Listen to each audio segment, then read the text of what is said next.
Labels on the prisons. Literally the same people? Literally the same people who own the labels own private prisons. The records that come out are really geared to push people towards that prison industry. But they didn't make you write those lyrics. It's not about making somebody write the lyrics.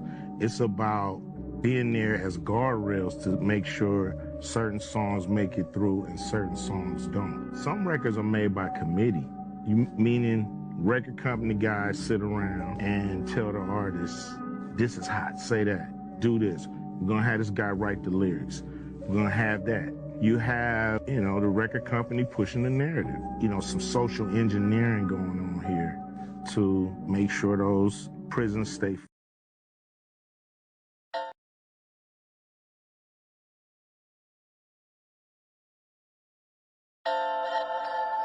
Them niggas shrink around you, man. You know what I'm saying? They just in the space probably before you was a little bit. You know what I'm saying? But them niggas shrink when you come around. That's why them niggas don't want you around. Situation with agendas and all of that shit that we've been hearing about. And there's nobody better than the gore. Philosophical to come set that bitch off. Yo, you know the game been.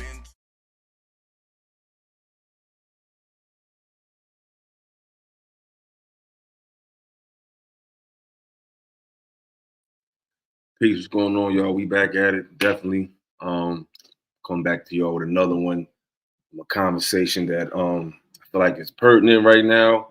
A lot of things that get thrown away of hip hop. As you know, I'm a huge fan of the genre, not just based on the music, but just everything that come with hip hop, the outlet it gave people from the inner city, the look it gave us. Because you gotta understand, hip hop was a voice for people who couldn't speak for themselves. It was a way to learn about your communities, a way to learn about other neighborhoods, a way to learn about how to carry yourself, how to talk, how to speak. It's supposed to give you some sort of wisdom on how to move about life, especially coming from the inner city. So I feel like these days a lot of people have so much negative things to say about hip hop, because I feel like a lot of genres of music get lumped up with hip hop. And I think it's time to really separate the two. You know what I'm saying? Like, a lot of things are based on hip hop. A lot of things may be inspired by hip hop. A lot of things aren't hip hop. You know what I'm saying? You have a lot of genres that have come out over the years, different variations of the hip hop sound. And I guess when it comes to black people and black things, black artists, for lack of a better word, quote unquote black, they like to just lump things up because it looks alike, it sounds alike, but it's really different. You know what I'm saying? Hip hop, and then you had gangster rap. You know what I'm saying? And then you had drill rap, and then you had trap.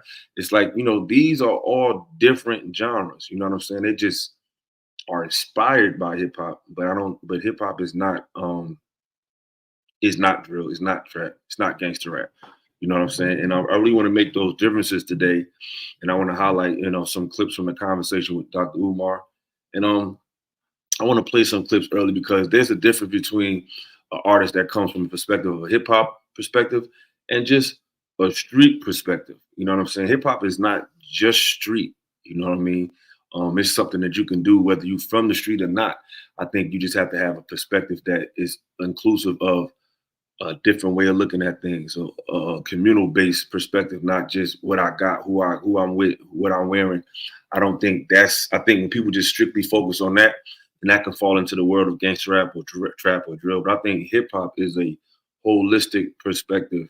Oftentimes it comes from the street, but it's not strictly about necessarily being street, but really the plight of being from this area and the mindset we use to get out and expose the things that put people in these situations and keep them in this situation. I feel like if your music don't have that holistic perspective, it can be cool. It can be cool music, but I can't call it necessarily hip hop music. So I just want to show an example of a hip hop mentality and just a rap mentality and the difference. So I want to play this clip from Young Thug a couple years ago. He was asked about Mike Brown, and I thought this was really interesting, his response. And I think it just speaks to the different perspectives of artists depending on the genre. Nothing wrong with it. It's just different. You know what I'm saying? Let's check out what he said. Special on Mike Brown, the Ferguson situation. What do you think needs to be changed in the way Black men are policed in America? Leave that up with the critics and the laws and all that other shit. We having fun, we iced out, we having money. That's how we doing it. So you feel like it's not the artist's place to speak on social issues? No. So, as you can see, you know, Young Thug comes from, he is a proponent of the trap genre. You know, that's the genre of music that he's often associated with. And it's just a different perspective from that point of view. You know what I'm saying? Like, he doesn't really have an opinion. He said he didn't have an opinion on, you know, Mike Brown and things of that nature. He didn't feel like it was a point to even speak on it. And I don't think a person who comes from the world of hip hop would take that approach. You know what I'm saying? I feel like hip hop made an emphasis to know that we're speaking for the community and we want to have an opinion whenever we get the platform to have an opinion on a political issue, have an opinion on an issue with the community. Hip hop was the place to do that. You know what I'm saying? So I feel like the hip hop artists would have said something in that moment, or at least gave some insight in that moment, but he totally avoided it. To me, that's an example of there's a difference between a trap rapper and a hip hop artist. They have two different perspectives. They have two different states of being. And I want to switch it up. There's another video I want to share. Where is it at?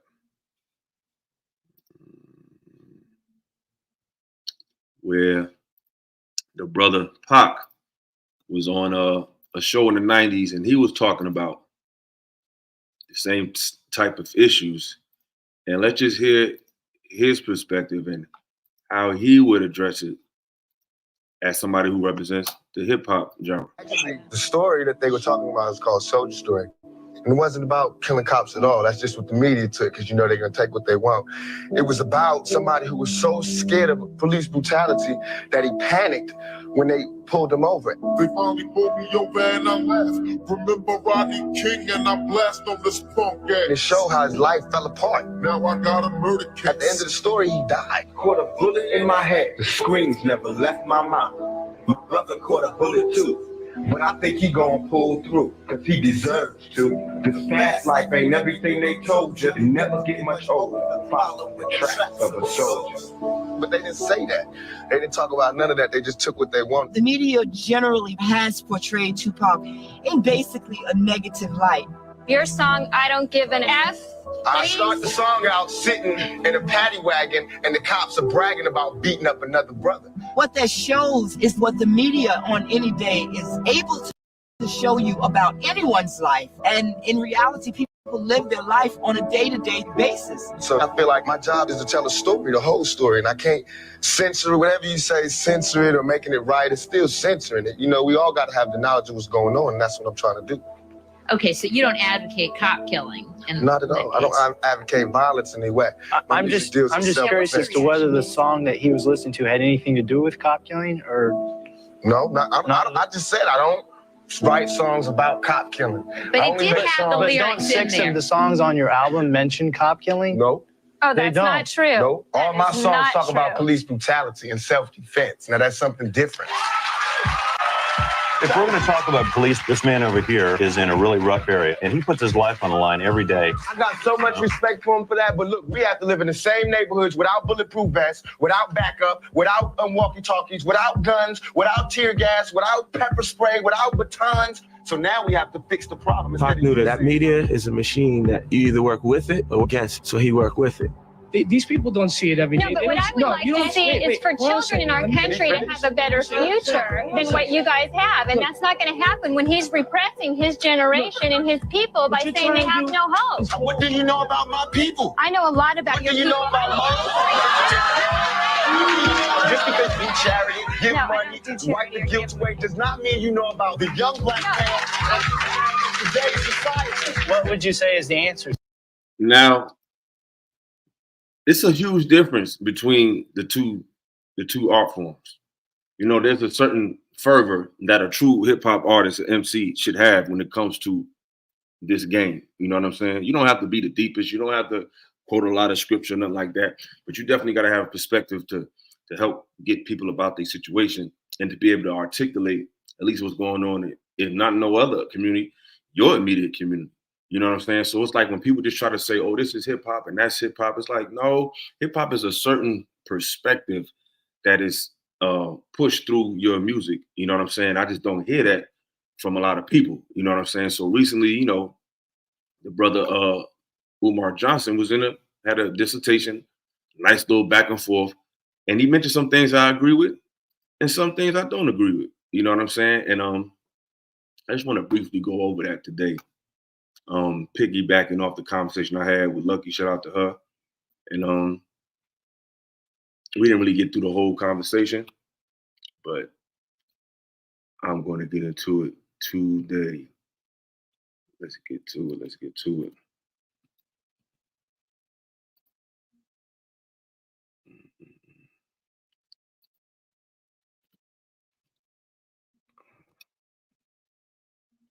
That's a little bit of everything. Give me 1 second.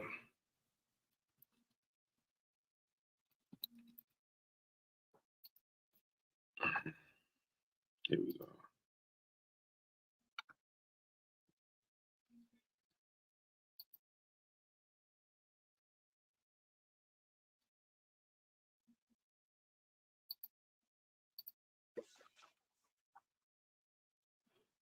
Let's get it back. Let's take it back.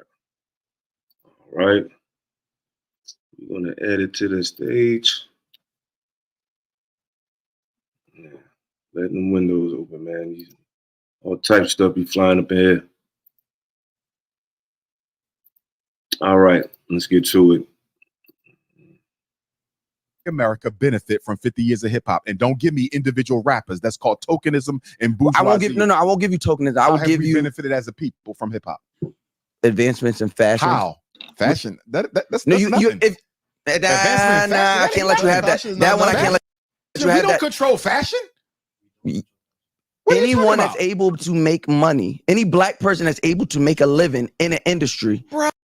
How many is that? The labels that it's way more now. White people labels. It's way more now than what was going on. But that's not. I think right here the brother was trying to say something that really didn't correlate. I think once upon a time, hip hop influenced the fashion industry. Shout out to K at Clubhouse. Peace, family. I think once upon a time, hip hop used to influence the industry, but now the industry is influencing hip hop. You know what I'm saying? Once upon a time, the urban styles and the urban trends of what we wore in the city, high fashion had to come to the city and get they drip. Now it's like high fashion is dictating what we do in hip hop. You know what I'm saying? It's not the same influence, but I feel where the brother's coming from, but I don't think that was a strong point. It's not a real benefit. I would disagree. How is Black America benefiting from fashion? What are we talking about? Any advancement in fashion for black we benefit people from fashion, bro? Well, those same companies just came out. What was the company that came out and they're boosting up their prices for bags by like thousands of dollars? LVMH. Yeah, that's not beneficial to black people. Yeah. So you're missing what I'm saying. If hip hop, when hip hop comes, hip hop is an entire culture. Our fashion, the way we walk, the way we talk. How is that a benefit to Black America? Because now people who didn't have access to jobs in the fashion, black people specifically, who didn't have access to jobs before the explosion of hip hop, 50 years ago. White companies that make billions of dollars. Forget the white companies. I'm talking about black-owned companies that have come. How many? Fubu, Carl Kanai.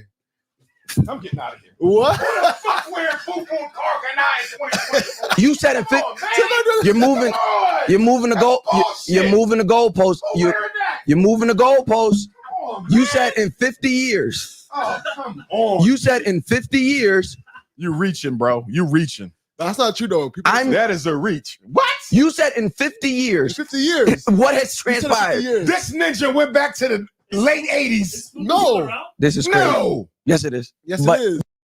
Now, I will say this. One thing I don't like about hip hop, we don't support our own brands. Like people made a joke out of Fubu. They thought it was funny. He thought it was a joke. Oh, for us, by us, ha ha ha. It's like, you know, that was a black-owned brand. You know what I'm saying? We didn't support it. Shout out to Marcus Evans. Peace, peace, peace. And this is going to be I want to open the discussion up. I definitely want the people to come on there, because the main thing I want to talk about is should we put labels on the music to make it different? Should trap say this is a trap? Should the genres be separated? You know, should hip hop genres be separated? Well, I mean, should these genres of music be separated? You know, should trap be trap? Should gangster rap be gangster rap? Should drill be drill? Are they all the same? Should somebody who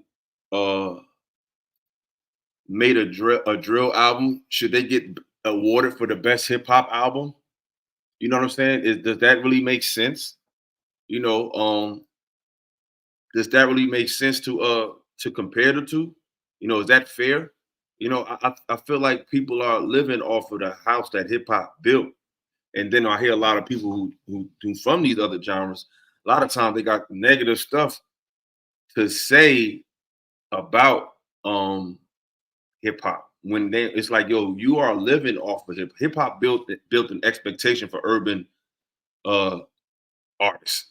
And because they built such a strong foundation, such great music, it opened their ear to want to hear other artists in other regions, whether locally or internationally. And they are benefiting from the groundbreaking work of Reasonable Doubt or Illmatic or All Eyes on Me or Doggy Style, or, you know, and Doggy Style, you can consider that a gangster rap album, but it had a lot of hip hop elements. I feel like out of all those genres, gangster rap has the most hip hop elements sonically, but conceptually, it's not hip hop either. You know what I'm saying? It's gangster rap. You know, hip hop addresses everything. It's going to talk about life. It's going to talk about women, sex, drugs, violence, politics, history, culture. Like, the best hip hop albums to me touch on, at least in a way, in the best way they can, these subtle little subjects. You know what I'm saying? I feel like if you don't really have those topics addressed, can't really call it a hip hop album. And I'm gonna take this back. Yeah, it was too far. I'm gonna take this video back a little bit, and let's just walk with me. We could do this together.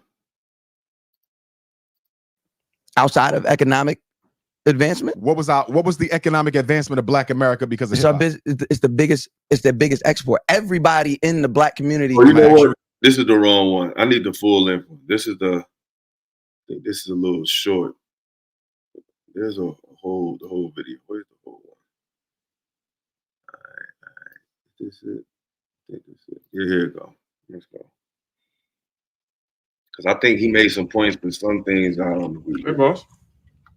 Okay. Yeah, I'm good. What is the status of the school? Frederick Douglass Marcus Garvey. What is the status? That's a good question. White Jesus. We're going to start educating the children next summer, though, because we need time. That form of African spirituality that came from the religions, because the religions follow a hero. Said that too early. But organization. Yeah. You can't solve any problem without being organized. Until we organize, we don't solve any problem. So it'd be difficult to organize your family without first addressing those, because of the money. Black people worship money and materialism. Mm-hmm. And since the hip hop artists can provide it, hip hop ain't going to go nowhere. We claim to be Christian. No, we not. We are idol worshipers. And the idol is money and merchandise. Most Black Christians are not Christians. Most Black Muslims are not Muslims. Most Black Hebrews, Seventh-day Adventists, evangelists, Episcopalians, most African spiritualists, no, they not. They are idol worshipers. Look at how they live. I don't care what they profess. Look at how we live. Are we really worshiping God, or are we worshiping money? Dr. Umar, I got a challenge. I got a challenge. Introduce yourself to the audience one more time. This is Mouse Jones. I'm back. I just want to challenge some, or just get a bit clarity from my own. when you say that hip hop isn't of the hood anymore, or hip hop has become this thing, are we talking about the culture of hip hop, or are we talking about the industry of hip hop? I'm talking about both, and I'm gonna tell you why. Yeah. I don't like when we have conversations about the degenerative side of hip hop, and members of the hip hop community, which we all are, will try to scapegoat the degeneracy as gangster rap. Yeah. And say that the culture of hip hop is something different. Right. That may be true. But you know what the problem is? What? If that is true, why don't those who claim to identify with the progressive side of hip hop do not hold accountable those who engage in the degenerative form of hip hop? How do you in other words, go ahead.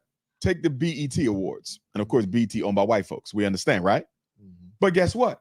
The positive and the negative are on showcase there. There's no delineation made. On all the hip hop platforms, the positive and the negative are on display. There's no delineation there. So if we want to make a delineation between what is hip hop and what is not, we got to do it more than in the conversation with Dr. Umar. Because the question I would ask people is Jay-Z hip hop? Yes. Most people say he is. Well, look at the content of his music. Isn't that degenerate? Is Notorious B.I.G. hip hop? Look at the content of his music. Okay, so this is why I'm with you. Yeah. You see what I'm saying? So we can't call a kettle black on Monday and red on Tuesday. Either it's hip hop or it's not. And before you respond, let me give you an analysis to make it a little bit more clear. I look at it like this. I feel like hip hop is like that kid that made it out the hood. I feel like hip hop is that kid that made it out the hood, but you still got some hood friends.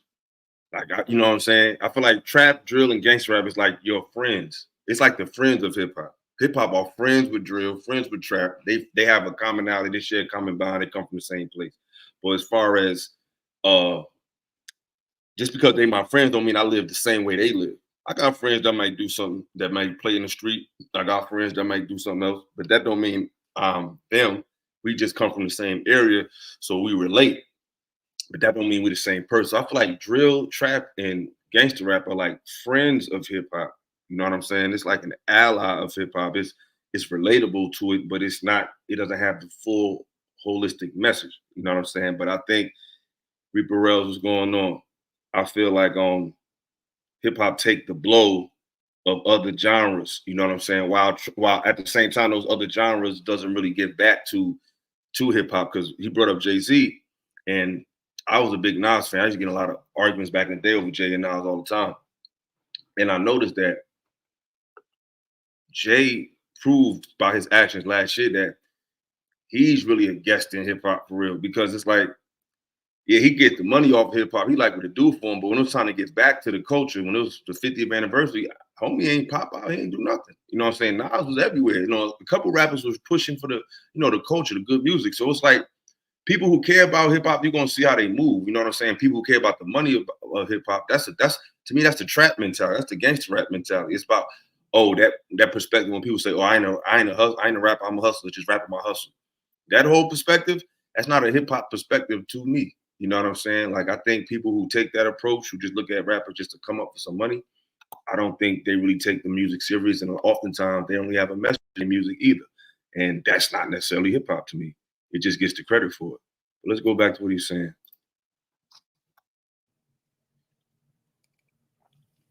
Let's take the African-American Muslim community. Yes, sir. And Christian community, right?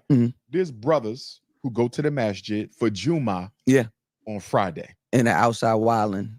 Friday, Saturday. Yeah. And when you go to the imam and say, that dude right there just took a life the other day, you let him for Friday prayer, you know what he gonna say? Then he's not living Islam. But if he's not living Islam, why the hell he in your masjid? Do you see what I'm saying? You're looking for a way not to have to engage the negative elements because you ain't got the courage to step to them and shut that shit down. And that's what's happening in hip hop. The conscious artists and those who claim that the gangster rap ain't really hip hop, why you ain't saying that to the gangster rappers? Why you ain't going to the BET? And this is an open discussion, you know what I'm saying? Anybody want to pull up, you know what I mean, after the conversation, you know what I mean? The link is in the chat, you know what I'm saying? Just come with some information, You know, we ain't arguing. If you don't agree, you don't have to agree. If you want to push for trap, if you think trap and hip hop is the same, you think gangsta rap, you think it's all the same, come up here and prove why you feel like it is. If you disagree, you know, it's an open discussion. Awards and saying no more nominations for negative content. If you disrespecting women, if you promoting violence, if you promoting irresponsibility, guess what? No more nominations for you. If that ain't hip hop, why that ain't been done yet? Show me the accountability. I think the accountability happens on multiple levels, but I don't think hip hop holds itself accountable. Thank you. I agree with that. I agree with that 1,000%. Yes, I have a video where I discuss hip hop being in desperate need of a Me Too movement. Yes. I talk about this. Yes. You know, we've come across each other and stuff. You know, through Unc, through Charla. Yes, but yeah, I'm always saying that.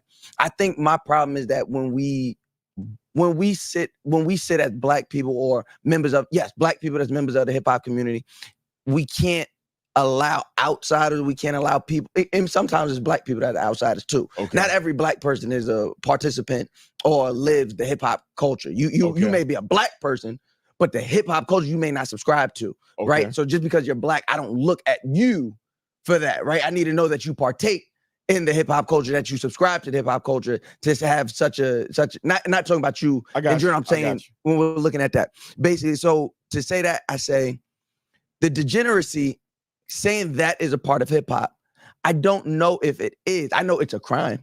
I know that it is a byproduct of most times it's a byproduct of poor of being poor and growing up in poor, underprivileged communities. Like you said, you're a political scientist. I know you've seen. And I want to say this. I think it's unfair when people say the streets are not a product of hip hop. Hip hop is a product of the streets.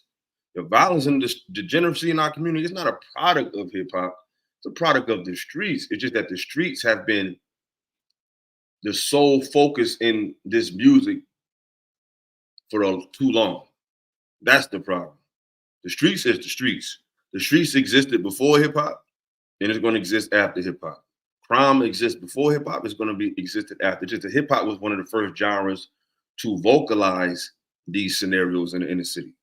But it's not the inner city. It comes from the inner city. It's a product of what it's in the street. But to just put it all on hip hop, I don't think that's fair. I think the streets just have too much of a hold on hip hop culture. It's too much extortion. It's too much people getting over because they got muscle. They got gangs behind them. You know, they're making them decisions and shaking people down. And that street element is too rampant in hip hop. And there's no code of ethics. You know what I'm saying? I think that's the problem. The problem is the streets. It's not hip hop. Hip hop was something as an outlet to take you from the streets. All the studies show that it's not a black crime problem. That crime is is when opportunity meets underserved communities. That's why when they talk about crime in black neighborhoods, why? I got a comment. The brother said, hip hop been ain't shit longer than it ever was the shit. I disagree. See, the stuff that y'all calling ain't shit is not hip hop. You know what I'm saying? Like when you say ain't shit, what albums you talking about? What artists you talking about? If you say the artists and album and songs, I could tell you right away if I think it's hip hop. Some of the stuff is just not hip hop. You can't convince me that some stuff is hip hop. Like shout out to Future. I have no problem with Future, but to me, Future doesn't make hip hop music. It's just his own thing. Like it's not hip hop. It's just related to hip hop. It's like a cousin of it. You know what I'm saying? Like this stuff is not hip hop. I agree, but has drill music influenced street violence? The answer to that is yes. Yes, but drill music is not hip hop. They said it is because they don't want to separate us because they like to look at us as a monolith. Oh, it's just these black niggas from the community. They're just these woogie boogie. But drill don't even sound like hip hop. It don't sound like trap. And it don't sound like it all sounds different. You know what I'm saying? They might be a drill beat or hip hop artists are used, but I can't sit there and say that drill is hip hop. It doesn't sound like it. It doesn't have the same cadence. They all have the same type of flow. Hip hop is variety. A rapper might have 6 different styles of rapping on one album who really a MC. So I just don't. I think it's a lazy cop out to just say, yo, this is all the same. It's all the same. Like, no, it's just young people are all doing it, but it's not all the same. It has a different feel, a different vibe, a different perspective. It's totally different. Totally different. Because that's where the most poor people are, right? Crime happens where there are poor people, where there are not opportunities, where opportunities are far and few between, right? So that's not rain. Is it? Yeah, that is. Go ahead, bro. Oh yeah. So that's what I would say. I don't know that the degeneracy is a part of hip hop as much as it is a crime, but I wouldn't hold anybody in hip hop so accountable for talking about a life they lived or a life they grew up witnessing more than I would hold a journalist responsible for covering what's going on in Palestine or what's going on in war-torn countries. With you on his grounds. A journalist is trained to report the news as it occurred without passion or prejudice. Our hip hop artists do not report their experience without passion or prejudice. See, this is where I get wrong. Like, who would you consider a hip hop artist today to put that claim on? Like the brother said, he said, in order to find hip hop, you got to dig and have an old head next to you. Why I got to dig? J. Cole make hip hop. I ain't got to dig for him. Kendrick Lamar, y'all just had this whole celebration. Y'all not like, he not like us. Remember that? You have to dig to find his stuff? No, you don't. See, the problem is it's not no parenting going on either. You know what I'm saying? A lot of these young cats don't have nobody in their life that's telling them what's good music is not. And that's not hip hop's fault. You know what I'm saying? Is it rated R movies' fault that kids watch a rated R movie? It's like, where do we stop this? You know what I'm saying? Hip hop, they're just talking about what they saw. You go to a movie, you're going to see somebody get shot in the head. You're going to see somebody get beat up. You're going to actually see the violence take place. We're just talking about it. But what artists do you feel like make that kind of music today? And I promise you, they're not a hip hop, a traditional hip hop artist. You know, we got to get into the individual. So, you know what I'm saying? You have to. So give me an example. Like what artists are they talking about that make that kind of music? And I bet you that they wouldn't be considered hip hop artists. You know, they call it trap for a reason. They report it with both passion and prejudice, and they glamorize and glorify it. To tell me that this is all I can rap about because this is all I've seen, when you're living in $1 million mansion and your kids go to a white school, that's a complete hypocrite. I agree, but I would. Brother said,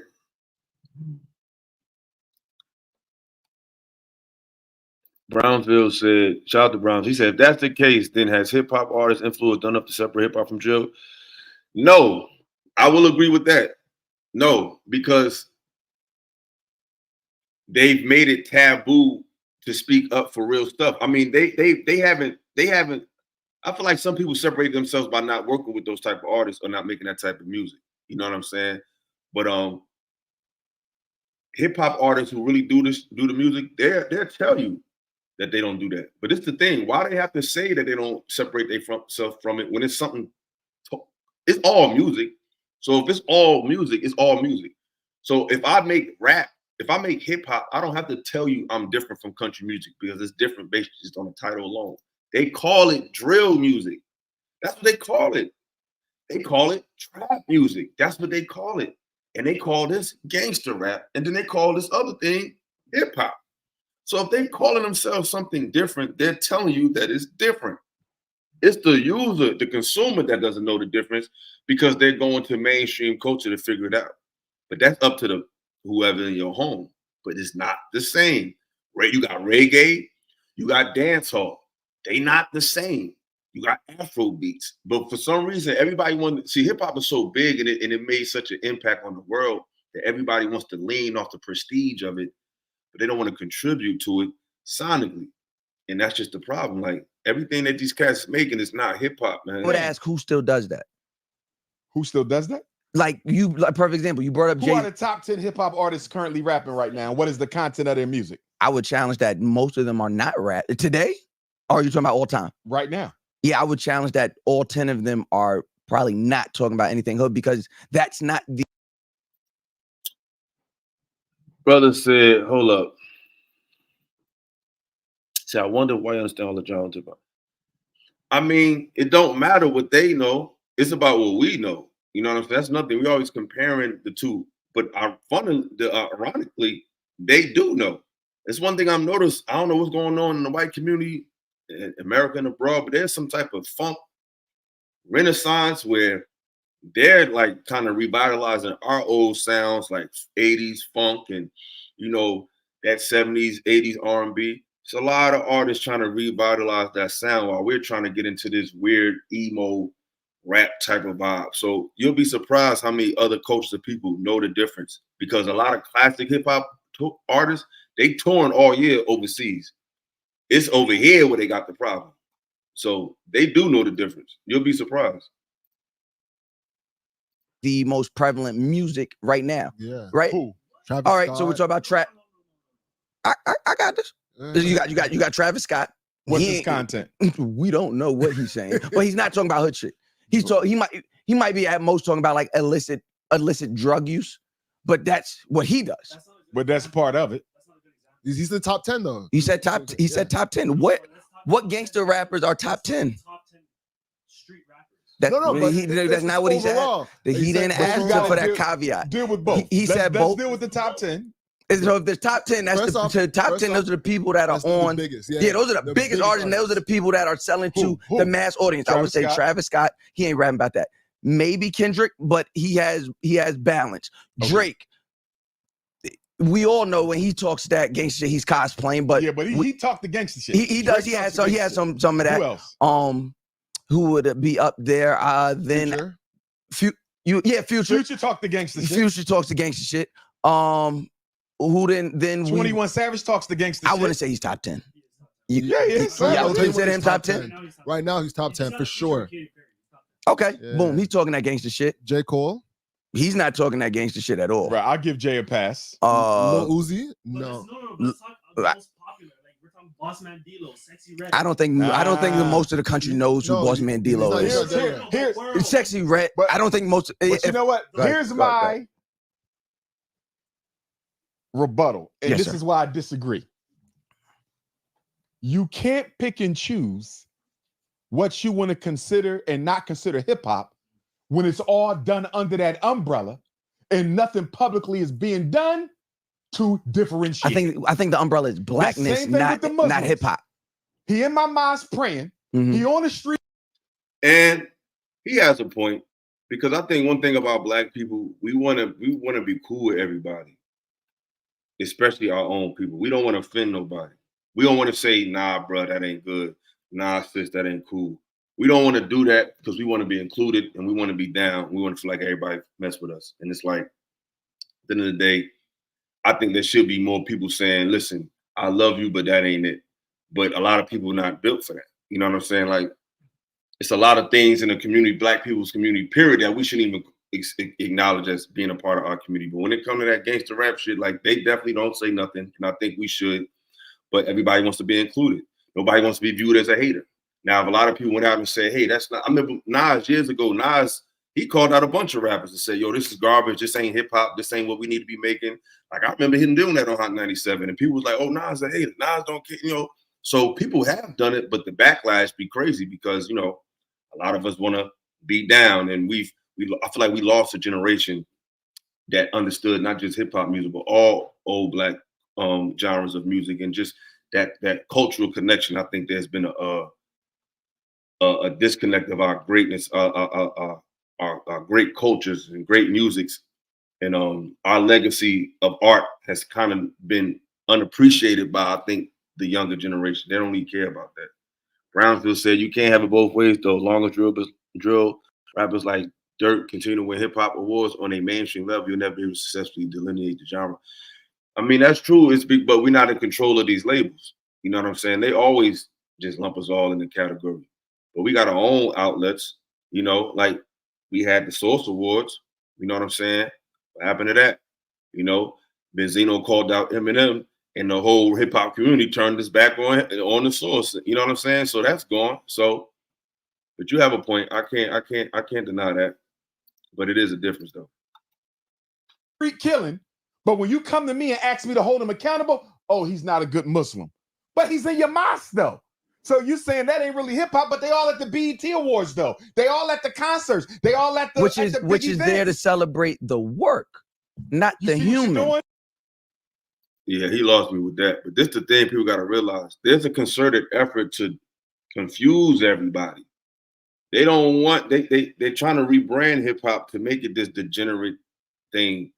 But it's an effort done by people that don't have our best interests in mind. And some people that look like us, that don't have our best interests in mind.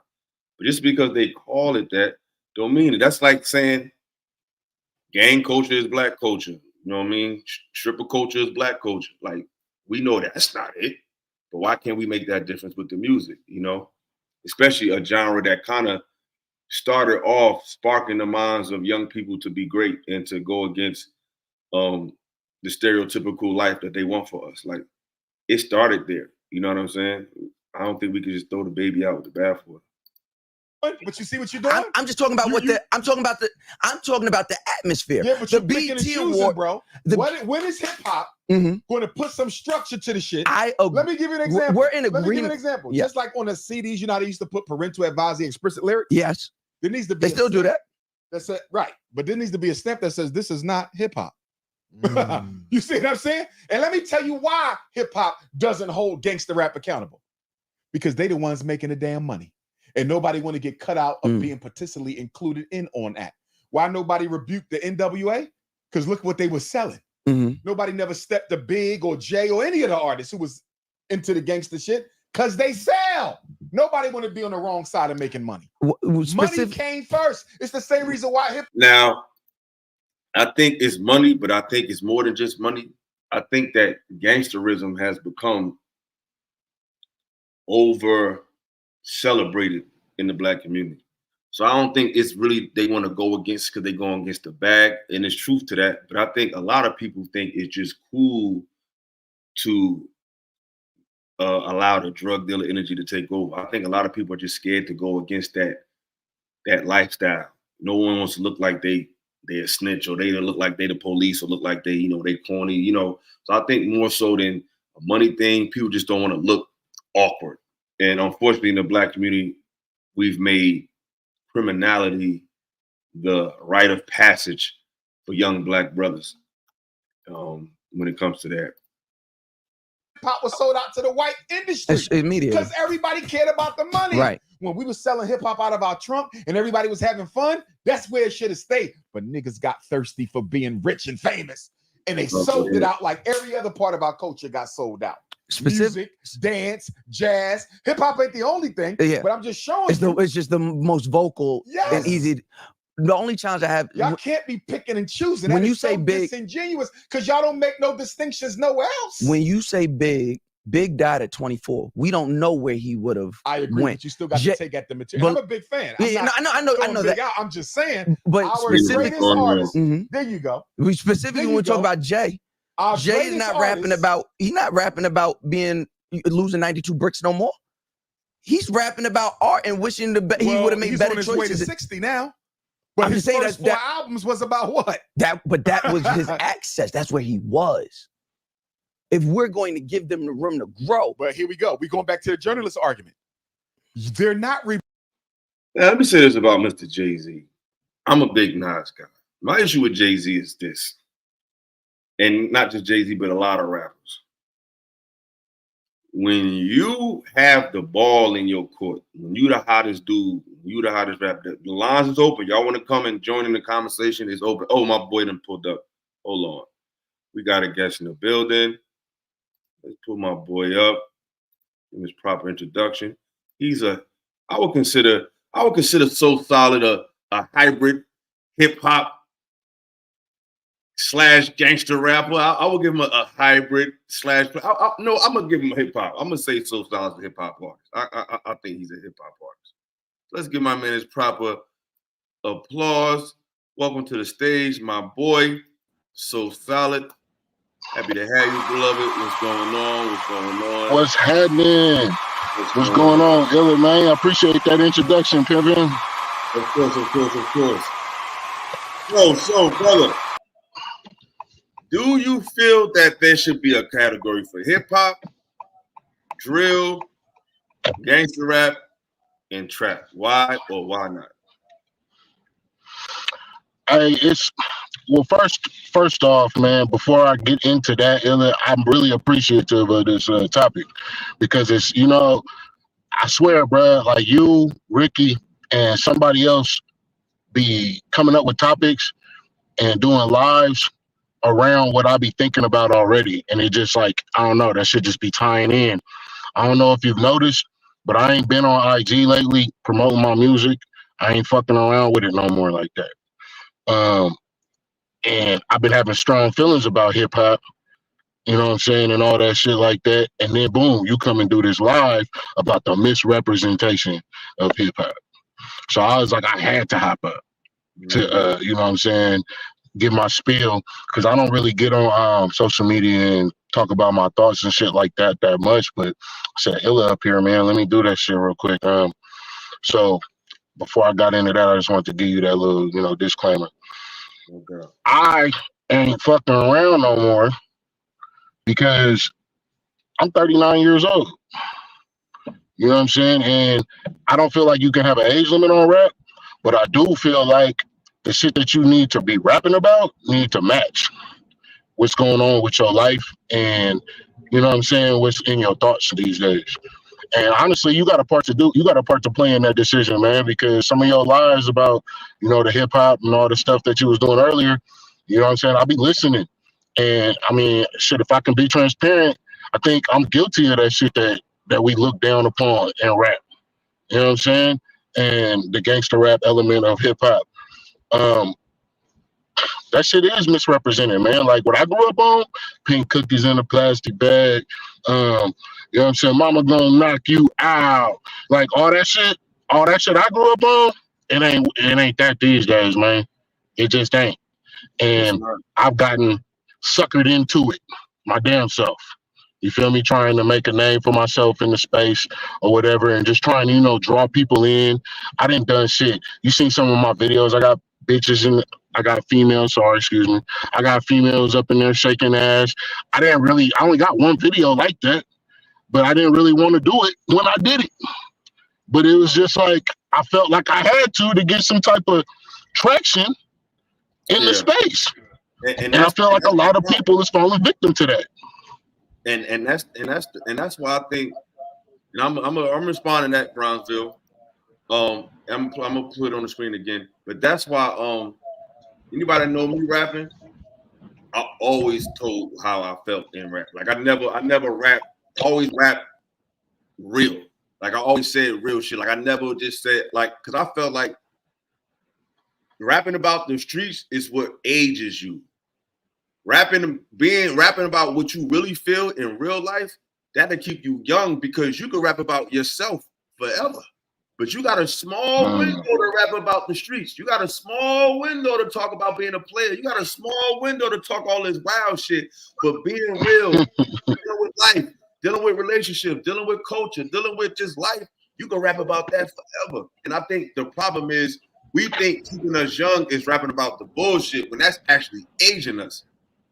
Life is ageless. There's no age limit on talking about life, but there is a limit on talking that street shit. You know what I'm saying? At least from a street perspective, because I always rapped about the streets, but from a level that would make you think. Like that was always my moniker when I rap. Like even that song I got on my page, like I was like, the game got me mortified, but I focus on being fortified. Twisted shit, encrypted and codified, products of a simulation. First generation sufferers of overstimulation. That's real shit. But I've been rapping like that. 10 toes down? Yeah. I've been rapping like that since I started rapping. I always try to drop the jewel in the music. Like that was always something I tried to do. And I never was influenced by anything outside of that to do anything differently. Like I never went, nothing can make me deviate from that. But I feel what you're saying, bro, because we feel pressure to make it. But we gotta redefine what make it look like. Because you know who I like, you know who I think make it that ain't in the mainstream, but I think he has the perfect hip hop life. Oh, Currency. He got his own clothing line. He got his own clothing line. He got his businesses established in his own city, and he's big enough to rap with anybody he wants. And he can walk around looking over his shoulder. That's a hip hop life to me. I don't need 40 million a year. You know what I'm saying? Because one thing about being a hip hop artist, we dope because we know what make hip hop dope is we know how to be dope with nothing. We know how to be fly with nothing. So you give a person who used to being fly with nothing $1 million, you should be super duper fly. If you come from the bottom and you need 50, 60, 70 million to be lit, you a weirdo. And you never really understood the lessons that hip hop was trying to teach you. You know what I'm saying? But go ahead, bro. No, that's real shit. That's real shit, man. I would say from my experience over here in the Bay Area with the rap scene and the hip hop and all that, I mean, people didn't heard it from other rappers. I heard Freeway say it on a Vlad TV interview. He was saying the Bay Area is like a whole different ass world, and we got our own music scene, right? So it's like nobody really F with us, but we F with us super hard out here. So when I was coming up, I was listening to East Coast music, right? When I was younger, I listened to a lot of East Coast, like down south, Outkast and all that stuff. And then boom, when I hit around teenage years, my OGs and my uncles and my cousins was like, man, what the fuck you doing listening to that shit, man? We from the Bay Area. You need to be listening to Kick the Sneak. You need to be listening to this, Yuck Mouth, all these other dudes, right? And then when I started listening, I was fascinated because I felt like they had the same skills as the rappers that I would be listening to from East Coast, down South, and everything like that. But they was talking about elements that I could actually see and touch and feel. And I ain't no gangster, bro, but I've been around a lot of gangsters and I was brought up in the life very similarly.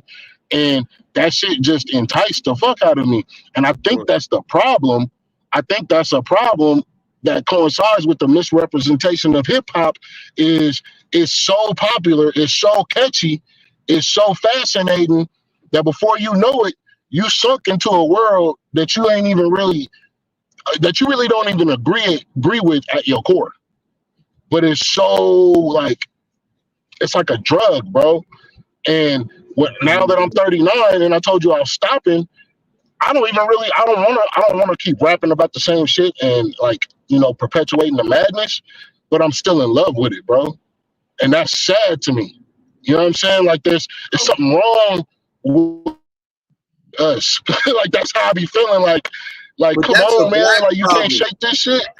But that's a black problem because the streets is enticing.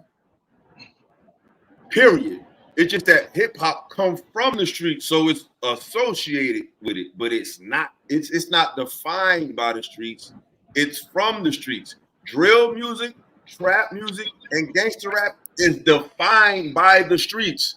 Hip hop is not defined by the streets. It's defined by graffiti, art, MCing, producing, DJing, dancing, and the fifth element is knowledge. Those are the 5 pillars of hip hop. See, like I said earlier, I feel like hip hop is like it's like say if you got 4 people that come from the hood. One of them named hip hop is the cool kid who grew up just like y'all, but his mother or his parents, he might have had 2 parents, but he's still in the hood with you. Drill, his mother's a fiend. Trap, their father was a gangster, and gangster rap grew up in a shelter home. But they all grew up where hip hop grew up, which is in the hood, but they not the same. Drill, trap, and gangster rap are friends of hip hop, but it's not hip hop, and it often gets hip hop in trouble based on what it do. That's like when you hang out with your homies, you ain't do shit, but you with them, so you like, all right. Hip hop is just getting in trouble for these motherfuckers, but it ain't these motherfuckers. Hip hop is a clear difference. You got certain staple albums of hip hop, and it's how you know that the people in them other genres is not hip hop because they don't even care about those other albums. They said we make drill, we make trap.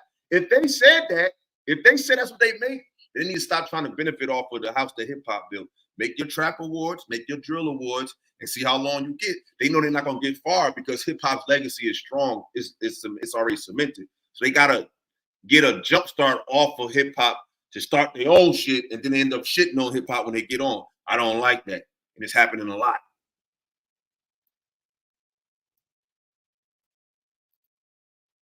Go ahead. Oh, you muted. That analogy you said with the friends, that shit is on point. Like you said it before I came up here, and I was like, bro, that's the perfect way to explain it. It's like he the real nigga from the hood. Hip hop is the real nigga from the hood to see it from all aspects. The poverty, you know what I'm saying? Like not the gangster nigga, the real nigga from the hood. Like he see everything, he reporting on it, and he giving you a unbiased and a real view from it. But all his friends that's sitting around there, you know what I'm saying, from the single parent homes or that saw the drug dealers, grew up with them, like they like, nah, nigga, this is lit. You feel me? And you can't shake your friends even though he done moved up the hood. But I fuck with you, hip hop. You my man. But I'm saying though, like that's what it is, bro. It's not the same, man. I want to address what Brownsville said. Brownsville said, "Let's go." Brownsville, you free to call up. He said, "What's the difference between Snoop Dogg and 93 releasing 8 No Fun or whatever sexy rated releasing over 30 years? How can the song be considered hip hop and not her music?" Like I said, that's not hip hop. Snoop shit was gangster rap. It just had a lot of hip hop elements to it. Gangster rap out of between drill, trap, and gangster rap has the most hip hop elements to it. It's the genre that respects hip hop the most. Gangster rap respects hip hop. I don't think drill respects hip hop. I don't think trap respects it that much. But gangster rap does respect hip hop because even on Snoop's first album, who did he have? He did a song mimicking another classic hip hop rapper, Slick Rick. He did his own Lottie Dottie. So gangster rap always tipped his hat to hip hop, always gave hip hop its credit. But it's just saying I'm keeping it gangster. So to your response, Brownsville, neither one of them are hip hop. It's just that Snoop's shit had more hip hop elements to it. That's why a lot of people consider it a classic because it had a hip hop feel. But lyrically, content wise, I wouldn't put it on the same level as like an Illmatic or nothing like that. You know what I'm saying? But there is some albums that have street elements that still I would consider a hip hop album, like Only Built for Cuban Links by Rakim. I think that's a hip hop album. He talked about drug dealing the whole album for the most part, but it was some knowledge in it. You got Reasonable Doubt. Yeah, he was talking about selling drugs, but the perspective was from like an introspective, I don't think I should be doing this, but I feel like I got to. It's not about being perfect. It's about elaborating and articulating why you make the decisions you make when you make them. Not just say, do this, do that. Who wants to smoke with me? Who wants to smoke? Like, it's not just stupid shit like that. You know what I'm saying? I had to hustle. My back to the wall, ashy knuckles, pockets filled with a lot of lint, not a cent. Got a vent, a lot of innocent lives lost on the project bench. What you hollering? Got to pay rent, bring dollars in. That's a little different. That's putting me in the mindset of what you're thinking when you're out there in that corner. Not saying that's not you glorifying it. That's showing you the sense of desperation that led me to this place. I think that's the difference. And yeah, black intellectual. I'm talking about Raekwon, man. Raekwon, not Rakim. But yeah, so solid. Yo, you muted, bro. If you want to say something. Yo, my boy, I think he froze. I think he froze up. But yeah, y'all, you know what I'm saying? Like it's a huge difference. You know what I'm saying? It's not the same thing. I just think hip hop hasn't done a good enough job to separate itself from the crowd. But let's get back to Sal. If you still here in the back, let me know. Super pause. But we're gonna get back to the beloved doctor. Reporting what they went through neutrally like a journalist. They are celebrating and glorifying it. Mm-hmm. You understand? Look at all the rap beefs. They glorify and glamorize because conflict sells. You benefit from your experience. And I'm talking about you. You benefit from your experience, everything you've studied, everything you researched. Yeah, but I'm from the ghetto too. I'm not. We're not. They did. Yeah, we're not. Gangbang, No, but I could talk about what I've seen. I'm not talking about that. I'm not even challenging that. I'm just saying you sit here today, Harold. We're all excited and we're all appreciative and cherish the moment So we you're have. saying they had to glamorize it. I'm not saying they had to glamorize. I'm saying they made because they Public made Enemy something was from the hood, but Public Enemy chose to flip it. Right, but that's when what I Chuck look at D a Big decided Daddy to Kane do. or a Rakim, they was into the gangster shit, but they also had that other side of consciousness with them. I could deal with that because it was a balanced hip hop. The Big Daddy Kane, the KRS, it was a balanced hip hop. It's full tilt now. Balance. Yep. See, so he got to admit that because those are people that inspire him. See, hip hop inspired, whether he ever admitted it or not, hip hop inspired Dr. Umar to do what he's doing. Because hip hop, what hip hop did to us was make us say, I can do it, regardless of what it is. Hip hop told you can do it. So whether it was a doctor, whether it was a lawyer, whatever, hip hop gave you the gas to go and do that shit. And it's at a time where we felt like we couldn't do it or be nothing. So hip hop inspired a whole generation of thinkers. You know what I'm saying? So I don't know. He just basically kept it clean. Like, yo, it was balanced back then. But we got some more guests in the building. We got the brother Black Intellectual in the building. Yo, peace, yo. Brother. Peace, bro. Give your proper due. Welcome to the channel. Thank you for contributing. Thank you. I mean, I don't disagree with Umar, but I do disagree in one area though. Like when he was saying hip hop didn't do nothing for the community, I kind of get where he's coming from on that aspect. Cause like we give them all this money buying their clothing lines, buying their sneaker line if they drop it, buying the albums, but then it's like they take the money and they just fly off to wherever. And they don't even put it back into where they came from. And like I'm a boy from Philly, and I'm like, yo, we got Meek, we got Will Smith, we got a couple people, and they never really, in my opinion, put the bread back into the community they came from. So that part I do kind of agree with them on. They never really tried to like use that struggle. They profiting off the struggle, but they're not trying to help the people get out the struggle. And oftentimes, let me say something to that. Go ahead, Tosala. Go ahead. My bad. So I ain't trying to say like, you know what I'm saying, I done been around hella famous people and stuff, but doing this rap thing, they got me in the rooms with a lot of, you know, known rappers and stuff like that, right? And the reason why I'm saying that is because what Black Intellectual said, that they don't give back to the community. You'll be surprised, bro, about how a lot of these motherfuckers really feel about the craft of hip hop and the audience of hip hop. Like, they don't fuck with us like that. They literally kind of like leeches, some of them. I'm not going to put all of them in a basket like that, but I think we come from a perspective of listeners and adoration when it comes to hip hop dudes. And we be thinking that they supposed to do things that they should, and they don't be having no kind of feeling like that. Like, they literally in it for the money. They literally in it for the clout. And though they might espouse the stuff in their raps and make it seem like they some type of benevolent person, they not like that in real life. A lot of them like that, bro. And that's another reason that kind of got me started to thinking the way I'm thinking, because it's like, yo, these niggas is like politicians, bro. Like for real. And I would say, I know someone asked Philosophical a question about why Sexy Red's music wasn't considered hip hop, and the reason why I say that is just straight up just the lyrics in general. It's just there's nothing about Sexy Red's music. There's no character involved. It's just, you know what I'm saying? And the thing that I argued about recently with people was, because somebody mentioned to me at my job, like, you know, this ain't the Lauryn Hill era no more. And I said, well, here's the problem. We had Lauryn Hill, Queen Latifah, Eve, the Brat, Moni Love, and all them at the same time as Lil' Kim and Foxy Brown. There was a balance back then. There is no balance no more. It's like Rhapsody and Il Camille and them are on the sidelines, but Sexy Red and Ice Spice and all them is on top. And it's like, that doesn't make any sense to me, how we made that 180 like that.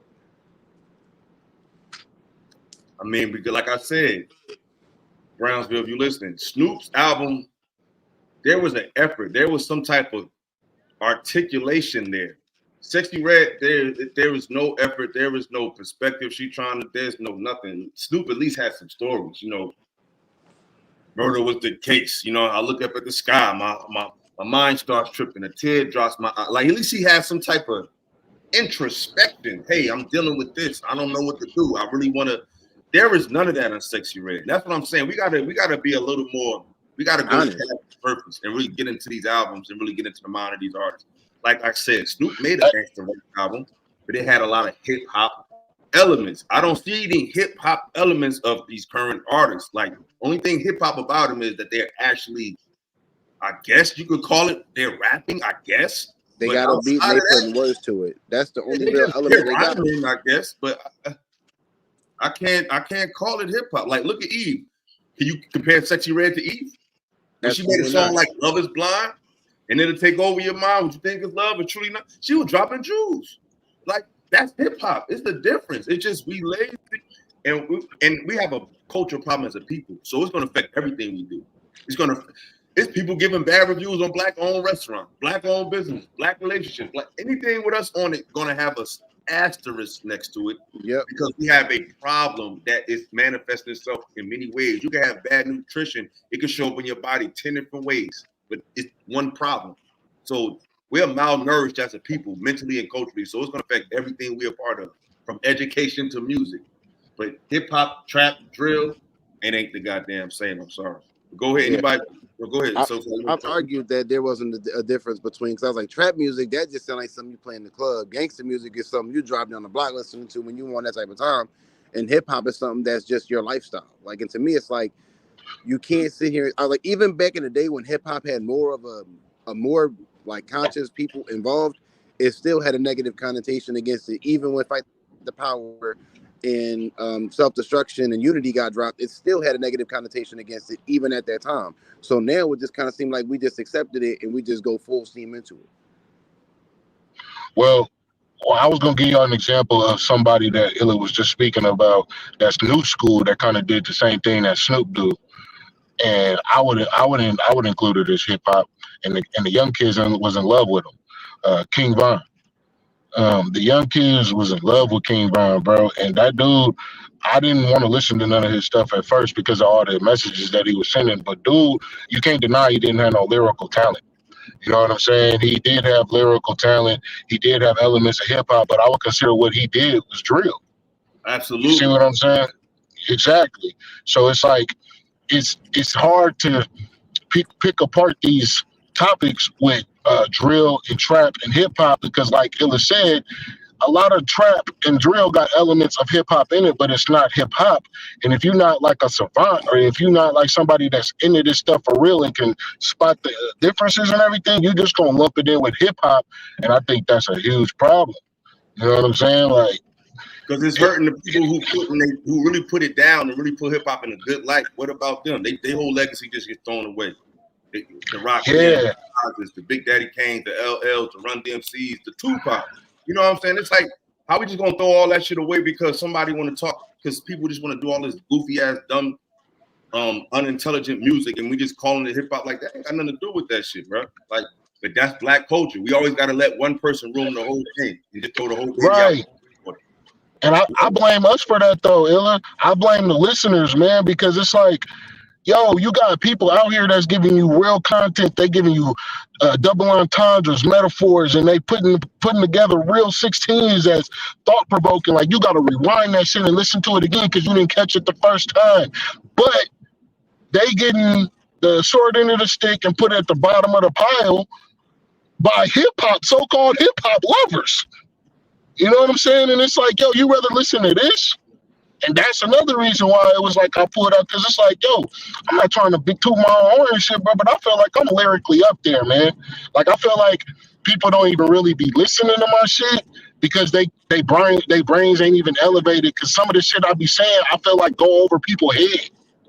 So it's like, I felt like I had to dumb myself down to fit the listeners' models.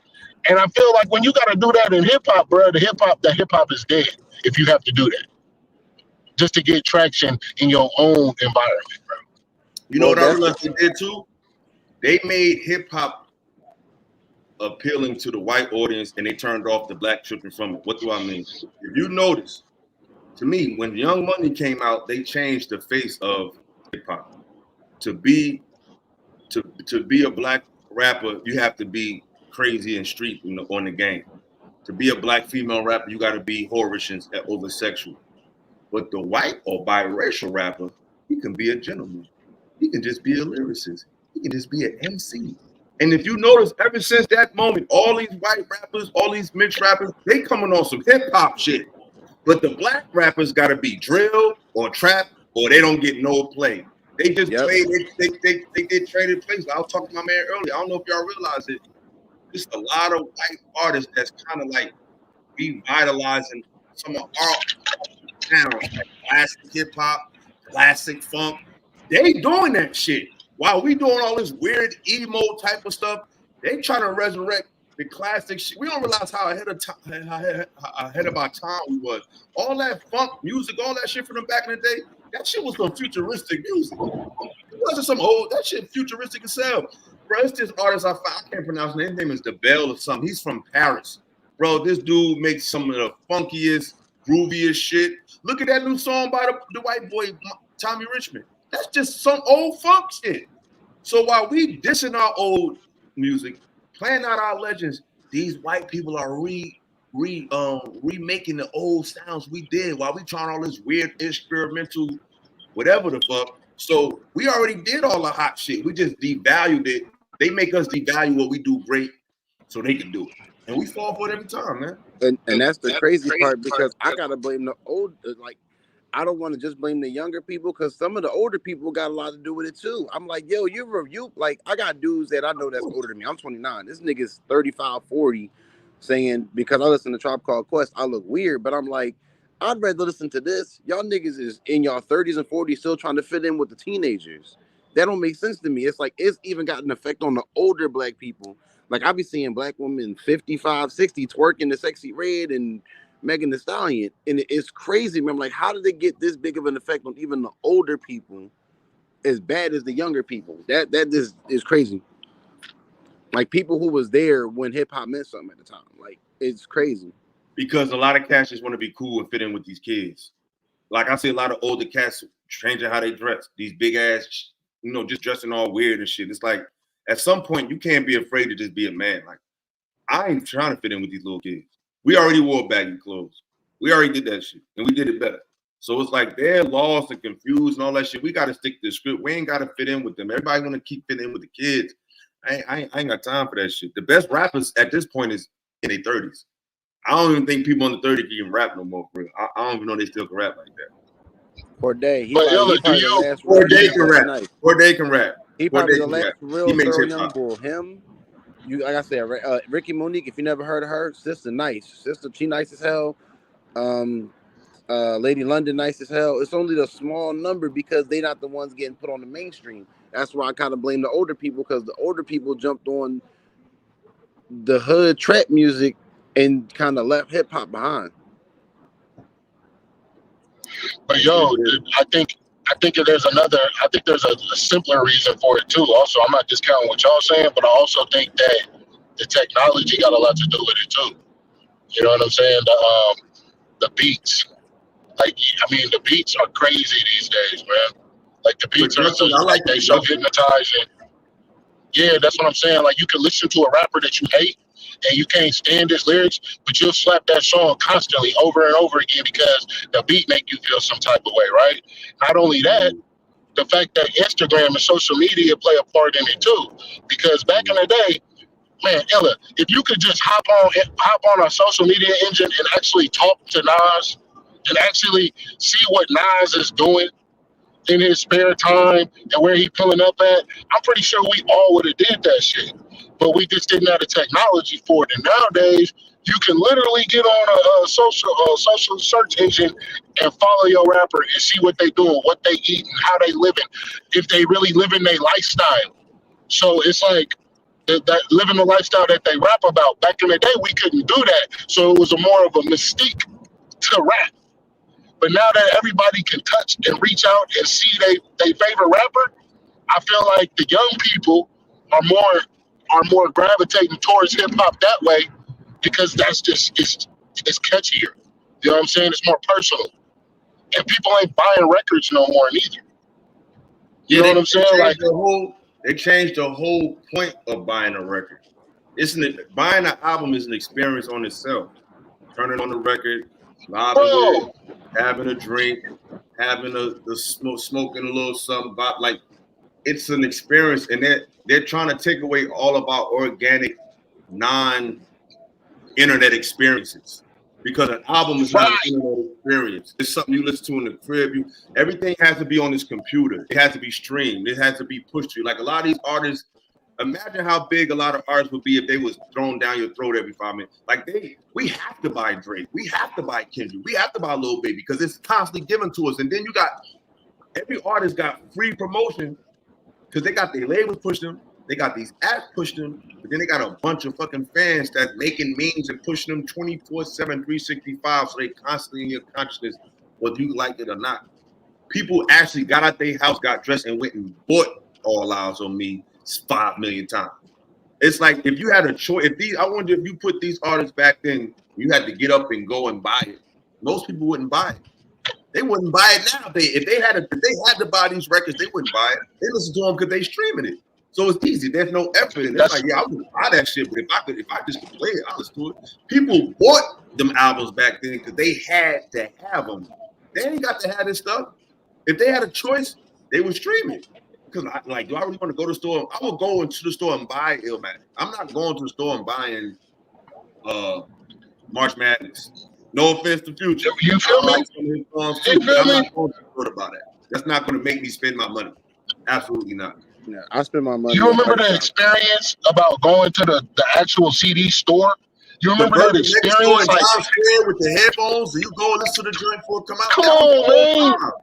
Come on, man. You looking through the CDs, you I want to get this. Oh, when you go back to the house, or you put it in your Walkman, or you put it whatever, you're on the bus, you listening to it the whole way home. It's the soundtrack. Like, it's a different experience these days. And I know you know. It's rappers that nobody know of, bro, that is rich and get stupid billions of streams that you never even heard of. Back in the day, that wouldn't even exist. Any rapper that's getting that much money, that's getting that much attention, you gonna know who they is. So it's like the technology didn't flip the game, bro. It didn't flip the game. So, like, it's watered every fucking thing down.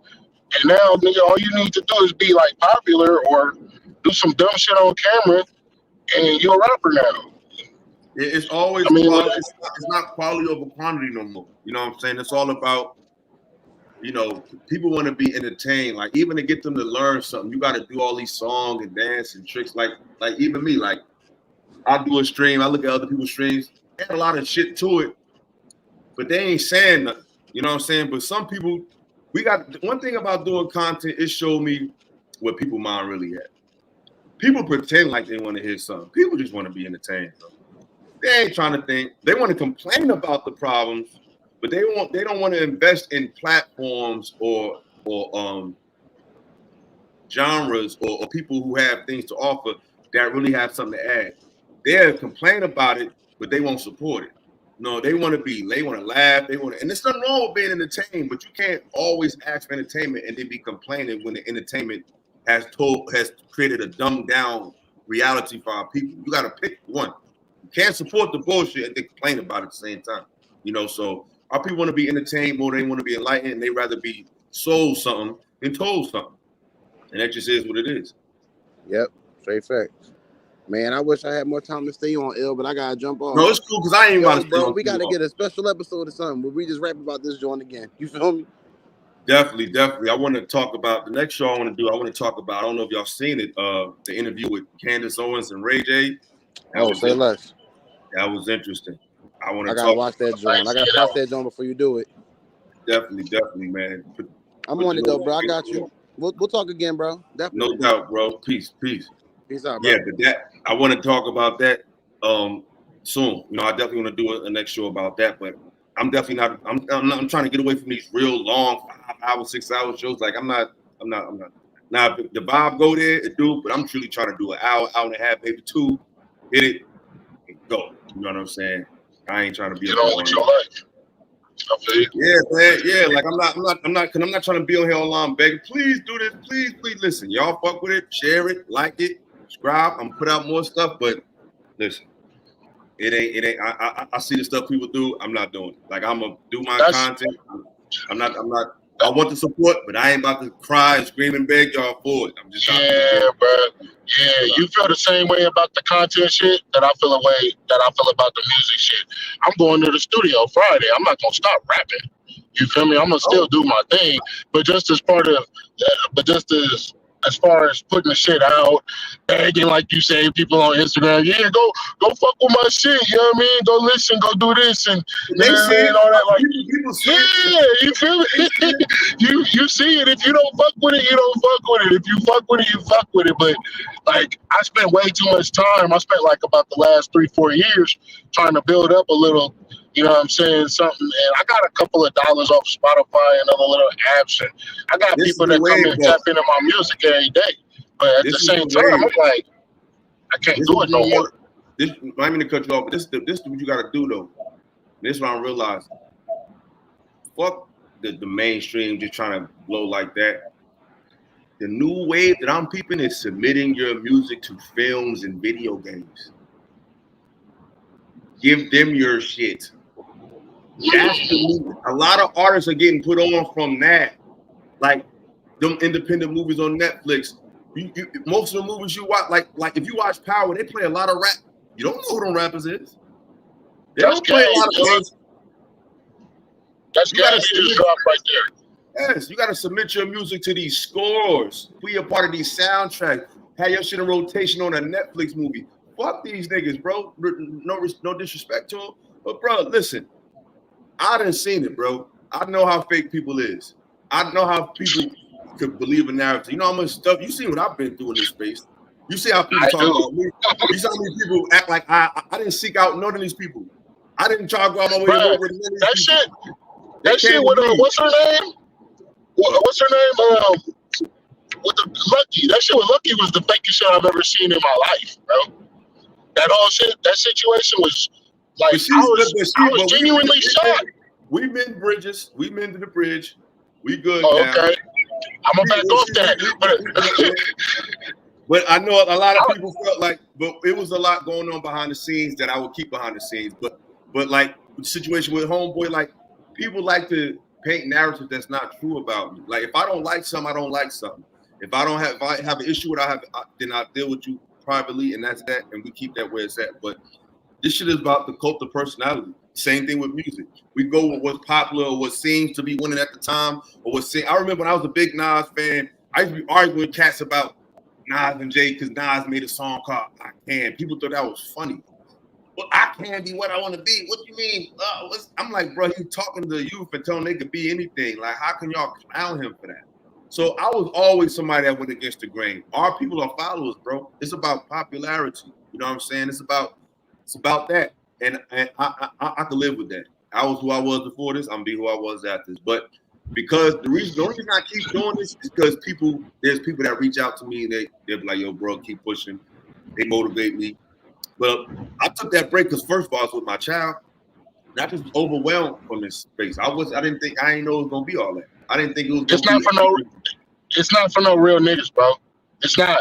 This shit for like chameleons, bro. Like if you could just be anybody and turn into somebody else whenever the fuck you want to flip the switch and then come up and get on camera and be whoever you want to be that day, that's not for no real niggas, bro. Like real niggas got real issues, real problems, real feelings, real passion. That shit ain't to be displayed on this shit. You remember I used to say to you, I used to be like, bro, I didn't want to see you on that shit anyway. You know what I'm saying? Because that shit was just like, it's entertainment for me. You know what I'm saying? I'm watching and I'm like, I'm entertained, but like when I see niggas like you and Uncle Rick get on there and then y'all be getting talked to by these fake ass, weird ass, wannabe ass people, and I know y'all some real genuine dudes, that shit irked my soul, bro. You feel me? So I just be like, man, they wouldn't talk to you like that if you was in person. They ain't even got the intellectual honesty or the intellectual stability to even hold a conversation with you, but they want to insult you. Like, bro, you don't belong there. All on the computer. I can't reach out. I can't grab. I can't touch you. I can't. You feel me? And you know, I started off on the wrong foot because I got at they all these niggas down. You know, they all Anton's children. So after I got into it with him, I was already on most of these dudes' bad side. That's like they fucking OG and shit. You know what I'm saying? That's like, yeah, right. You know, like how dare this nigga come at our king? Exactly. You know what I'm saying? They treat, you know what I'm saying? That's how they treated me. So it's like I was already behind the 8 ball. But it's like it is what it is. But I got into this space being myself. That's the thing. Like I didn't go viral popping no balloon. I didn't go viral. I went viral just being who I am every day. So that's all I want to be. I'm not trying to be somebody else. You know what I mean? You always can add to your bag. You can get a better camera. You get some more effects and all that. But at the same time, it's like, yo, I'm trying to have real conversations. I want to do more. I'm going to start doing some shit in the street. But it's like this space is really, they want to talk. They want to be entertained. They want mess. They rather just have random people that nobody ever seen in their life talk about who's lame. It's like high school. It's like, bro. It's exactly what it is, high school. No one knows. Popularity show. Yeah, I've been trying to bring people who actually are somebody in their life to come and talk to y'all. Y'all rather see a room full of UPS and Amazon workers argue about some bullshit with a couple niggas who went to the army. Like, y'all want to do that shit? I'm not doing that shit. Y'all like these niggas. Like these niggas be dusty. Like they be talking about, oh, Ill is dusty. You really like I'm really dusty? It's like, you said UPS and an Amazon worker talking to a fucking army. This nigga retarded. Like that's what niggas be trying to do. Like that's what y'all. That's crazy. Hey man, you know. I feel you, bro. I feel you. But it's like at the end of the day, it's all about consistency. So I'm gonna keep pushing. I ain't gonna do this shit forever. I'm gonna see where it take me. Like I done made the connections I made behind the scenes that I need to make. But it's like I'm gonna keep pushing because people say they hear what I gotta say, so I'm gonna push what I got to say. If they show up, they show up. Oh yeah. But we here, bro. We here. We always gonna be here. Yeah, Instagram and YouTube, 2 different things. Like you would think people from Instagram will come to your YouTube, people from YouTube will come to your Instagram, but it's not necessarily like YouTube. It don't work like that. It's 2 different worlds. You know what I'm saying? It's like the people don't know what goes into this content, and they don't know how it feels to go viral and people just try to talk to you all over the world from overnight, ask you a million questions, ain't trying to help you do shit. Just when you gonna do this? When you gonna do that? You should do this. You should do that. It's like, are you gonna help me do something? Are you like right? You're not sharing. You ain't liking. You ain't commenting. I don't need all this DM love, nigga. Post that shit for the world to see. If you feel like that, we got another guest. 18 letter, what's good, beloved? What's going on, Ella? How you doing today, brother? Man, I can't call it, man. I might spoil it, bro. What's up? Oh man, I saw that the topic you was talking about and everything, man. I didn't get a chance to hear fully what you guys were saying. I just seen the titles. Basically, to bring you up to speed, I was saying that hip hop should be put in a different category. I think hip hop should be hip hop. I think trap should be trap. Drill should be drill, and gangster rap should be gangster rap. An analogy that I made was, it's like 4 kids coming from the inner city. You got hip hop, it's from the same hood as drill and trap and drill and gangster rap, but hip hop had 2 parents. You know what I'm saying? They may have been in the streets by the time he was born. They got their shit together. Drill mother is a crackhead.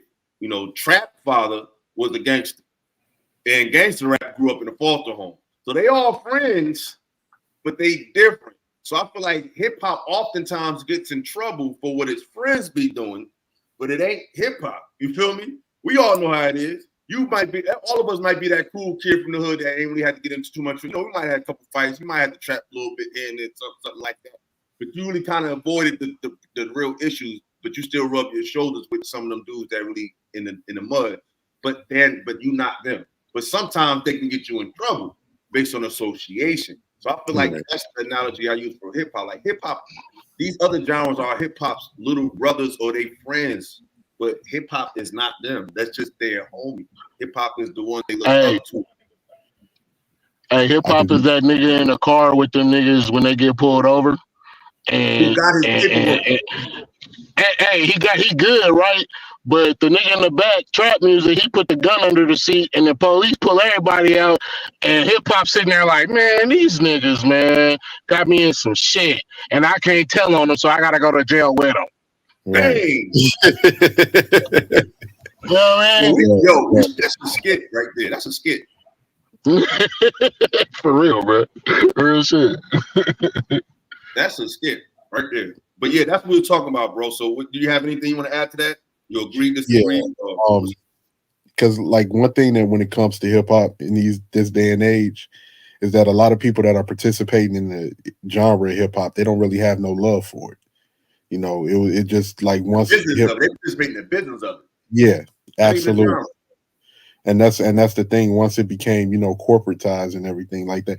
Even when we was coming up, like when you think about hip hop when we was coming up, right in the early '90s and mid '90s, it wasn't as commercialized as it is now. It was getting there, but like usually the artist was talking to the inner city black youth that we was, the artist that we was listening to. It wasn't like today how you'll have an artist and hip hop is for everybody. No, it was particularly for us when we was coming up. Now other groups listening to it, but you knew who Scarface was talking about when Scarface was talking. You knew who Pac was talking to when he was talking. You knew who Rakim was talking to, when he was talking. You know what I'm saying? So once it became more commercialized and it became more about the money and the business aspect, any type of integrity and everything went out the window.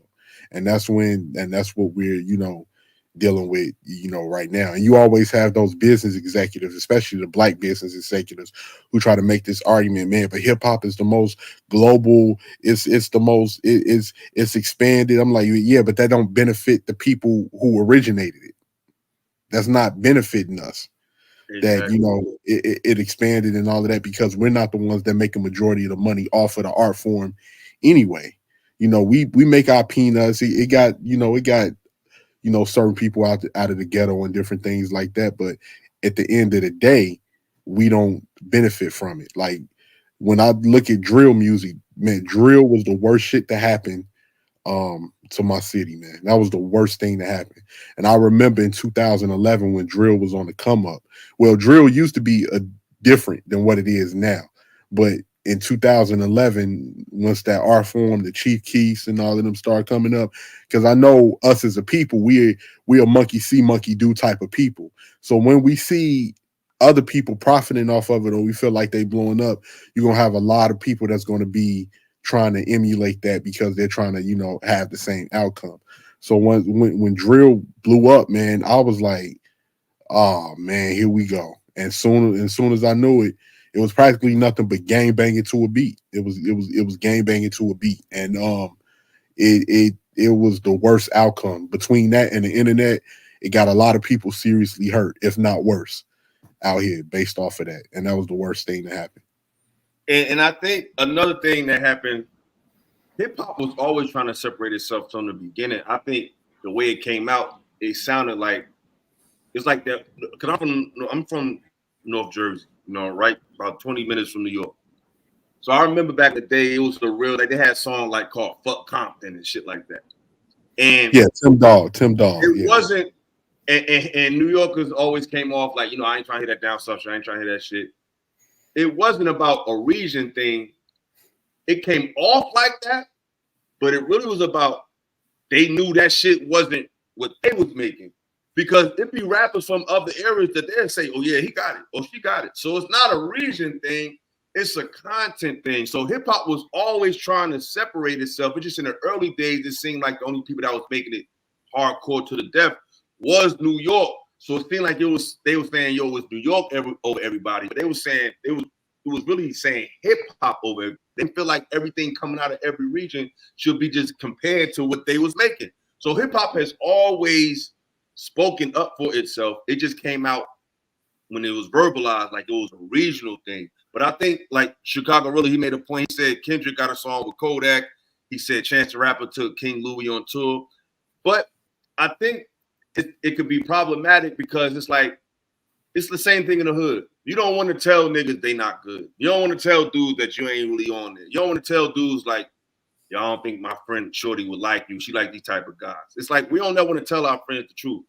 When we mix these genres, I think it become a problem. It's like if I'm on tour making a certain kind of music, why would I have somebody open up for me that don't make the type of music I make? That kind of contradict with my message. But we want to fit in with artists so bad and don't want to seem like we being funny. But sometimes it gives mixed signals. Because if I see Kendrick and then I follow that with 21 Savage in the same concert, that's two different messages. So what message is the listener leaving and believing or going with? Which one? They all together. You know what I'm saying? In my opinion, that's why I said earlier they move like politicians, because it's like I think it'd be politics mostly involved, because like you said, they'll have rappers up there that if you look at certain interviews or you look at certain of they post, they're talking about those rappers indirectly about how they don't fuck with people like that. You see what I'm saying? They always talk but slick then about MCs. they talking slick about each other, but then they go fuck with the nigga that they talking slick about. It's the same person, right? And who does that? Politicians. You'll see like a Republican say some shit about, oh, I don't mess with this Republican over there in the South because I'm a Republican from the West Coast and we do things like this. But if the lobbyists come and make certain, moves with the money, you gonna go do a campaign with that nigga, bring him out and honor him and everything. So it's like, that's why I don't trust these niggas. But at the same time, I'm gonna go ahead and say it. I think I'm the only dude on Cali from the panel. Y'all can go ahead and blame Cali for this shit, bro. Like, we started it. I'm not gonna lie to you, bro. We started it. The East Coast was the mother of hip hop and was coming with stupid ass creativity. That's what we grew up on out here. And then down south, put their 2 cents in. But who brought gang banging to hip hop? West Coast. Yeah. So, and that's what started muddying the waters. He not lying. That the gangster rap is the father. It's the truth, bro. It's the truth. And these niggas over here. Oh, my bad. Is y'all talking? No. Go ahead. Okay, my bad. So it's like these niggas over here, like, oh, these niggas gangbanging and shit, and they making money. So shit, we gotta up our shit up, and we gonna talk about some slick shit too. We gonna talk about how they go down in these boroughs in the east. We gonna talk about how it go down in the fucking hoods down south. And then everybody started trying to outmatch each other. Late 90s, early 2000, bro. You know who the Jack is, right, Ella? He did some shit with Cormega. The Jack So the from the Jack Bay Area. is one of my. Yeah. Oh, okay. Yes, sir. I'm from the Bay Area. That's my favorite rapper ever, right? I idolized this nigga when I was coming up, right? I was trying to do everything like this nigga. He was the coolest nigga ever to me, right? So he had a line in a verse that went against all my morals as a young nigga, man. But it basically said he was trying to talk to some chick. She kind of dissed him, so he socked her, right? And then the lyric after that was, and some jerk trying to put in work for the skirt. I raised up my shirt and told him hollow tips hurt. So what I took from that when I heard it was, you socked the bitch for hollering at her. And then when some nigga try to come do somebody, you ain't gonna put it. You're breaking up, bro. You're breaking up. I already knew that was like, oh, damn. Did you get the lyric part though? I heard you. You started breaking up a little bit. You frozen right now. I'm writing through the part right now. Okay. Well, I was just basically saying this shit came from Cali. Go ahead, man. Yeah, and it's funny that you say that because a lot of people don't want to say it, but it's like, because I hear a lot of conversations. I hear a lot of cats from down south be talking crazy about up north rappers and saying New York think they this, New York think they that. Listen, man, New York started hip hop, just like Cali started Bloods and Crips, just like Atlanta started trap, just like DC had go-go, just like New Orleans got bounce music. Everybody got their thing. New York just happened to create a genre that went viral, but it came from there. So if they're saying we made this thing and we could tell you what fit the criteria or not, they right. I can't tell DC what go-go should sound like. That's their thing. So they know what's good go-go and they know what's not. And if you go there doing go-go, they're gonna tell you like, yo, this is cranking. They literally gonna say this shit cranking or it's not. You go to the game, you a blood or crip, you go to Cali, they're gonna tell you if you're cripping or blood and it's faulty or not. because they are the standard for that. But when it comes to this hip hop thing that everybody making money off of, they don't want to give New York its props. It comes from New York. So with the style of a b-boy, this is what people understand if you're from that area. Because New York is the nucleus of that area. The New York, the hip hop came out of New York specifically, but broadly the New York metropolitan area, which I'm from. So hip hop, we have a litmus test. You have to fit certain criteria to pass it. And the image of an MC or the image of the b-boy, you know what it really is? It's just a person from that area. That's what people don't understand. The prototype of what you call a cool person that hip hop told you dresses like this, talks like this, and walks like this. It's just a person from the New York metropolitan area. They just took who we are and made it commercial to the world. That's why I don't care where I go. Just a native. These are the facts that people don't want to talk about. And then they be saying all this slick shit about, yo, son, listen, man. Everybody, hip hop turned everybody in the world to somebody that's from the New York area. That's all it did. It made you a New Yorker. I know it sounds fucked up, but that's what it did. If you're a hip hop person, you are a third party New Yorker. That's what you are. Everything about it, the foundation of it is just a New York person, a person from that area. I know niggas don't want to hear it, but it's the truth. Like it is what it is. But you know when New York fell off? You know when the hip hop died? When they started trying to be like everybody else. When the East Coast started gang banging, it was over. Let me tell you something, man. Like, man, Ella, when I first found out it was Bloods and Crips in New York, I was done. I was like, what? Because the funny thing is, right? Because I grew up in I had a friend of mine. He used to go to Brooklyn. He had some family in Brooklyn, and we grew up in, I grew up in the Midwest in Chicago, in Chicago. So, like, outside of Los Angeles, Chicago, we're known for gang culture as well. So, like, I remember we used to ask him, and this was like the late 90s and stuff like that. We used to ask him, he'd come back, after going to Brooklyn, and we'd be like, hey man, they got gangs out there in New York. And he'll be like, nah, man, they ain't really got no, they just got crews. They got like crews and dudes that wear army fatigue suits and stuff like that. So we like, and based off of what we saw in New York, that's what it was always about. It was dudes with their crews representing their borough.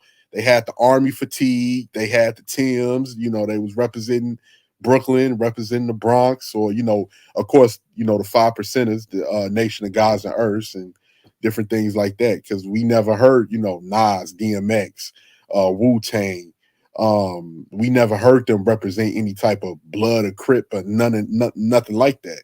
So we just didn't even think that was so.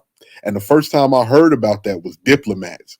When the Diplomats came out, and I was like, it looked weird to me, because when I think of Bloods and Crips, I think of Los Angeles.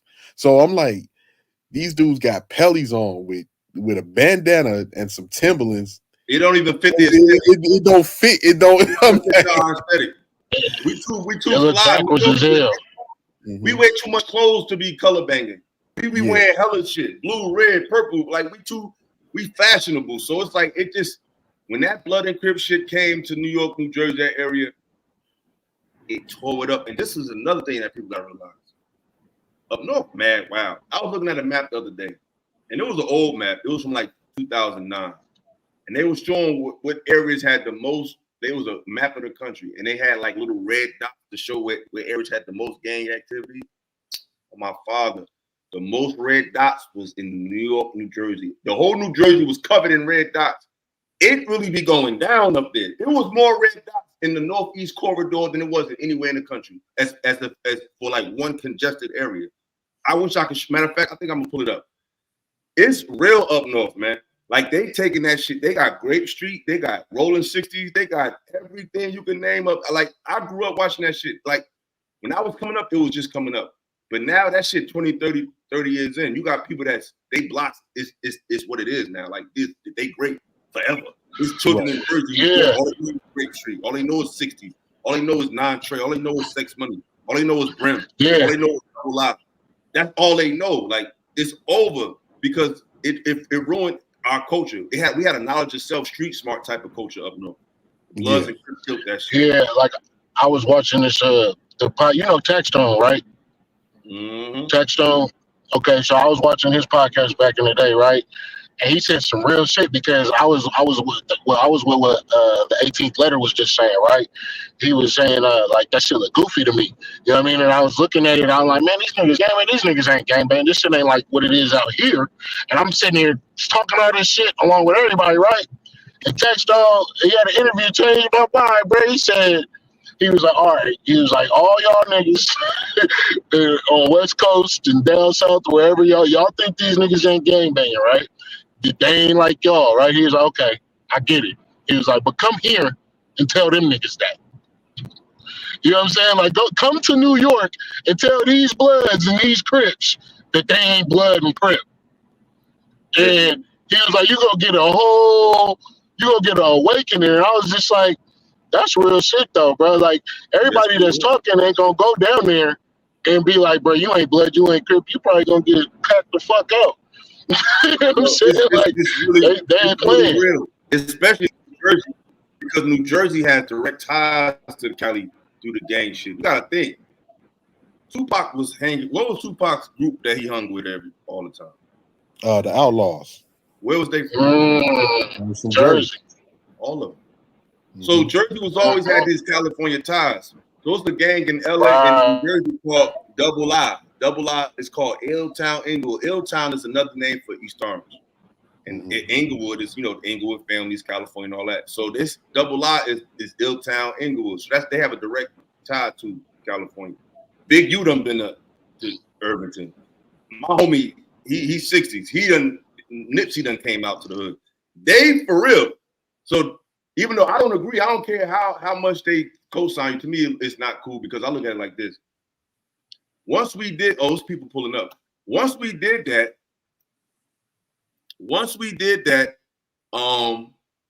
shout out to everybody pulling up. We got some guests in the building. Peace, peace, peace.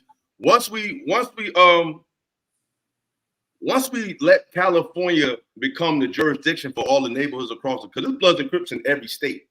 And I think once we did that, it gave California a sense of elevated value. Now, if everybody wants to be a Blood and Crip, then why wouldn't I think the West Coast is the best coast? I just wanted to stop you right there for a minute, philosophical, because over here in my city is no Bloods or Crips. In Chicago, that's true. You don't have y'all got your own thing. That's true. Y'all got the full. You got to watch how you wear your hat out there. Yeah. So like, that's true.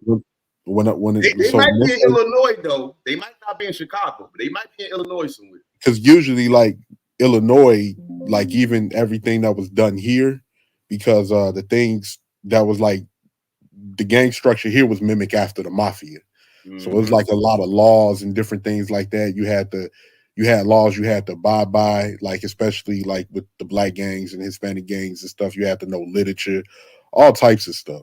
But even here in Illinois, it influenced a lot of people down south and throughout the Midwest. The thing that really influenced with the Bloods and Crips was not only just hip hop, but all of the Hollywood movies that was put out as well. Because then remember in '88 you had Absolutely. They made the world, they turned the country into California, not just on a gang level, but on every level. Because look at it. I don't know if I listen to rock and roll sometimes too. I don't know if you ever heard that song Californication. Anybody ever heard that song? Yeah, by the Red Hot Chili Peppers. Yeah. And he basically in the lyrics, he's basically talking about how the whole world is California. And if you think about it, everybody's Bloods and Crips. Everybody wants to be famous. And the women everybody's on this surgery culture. That was always some California shit.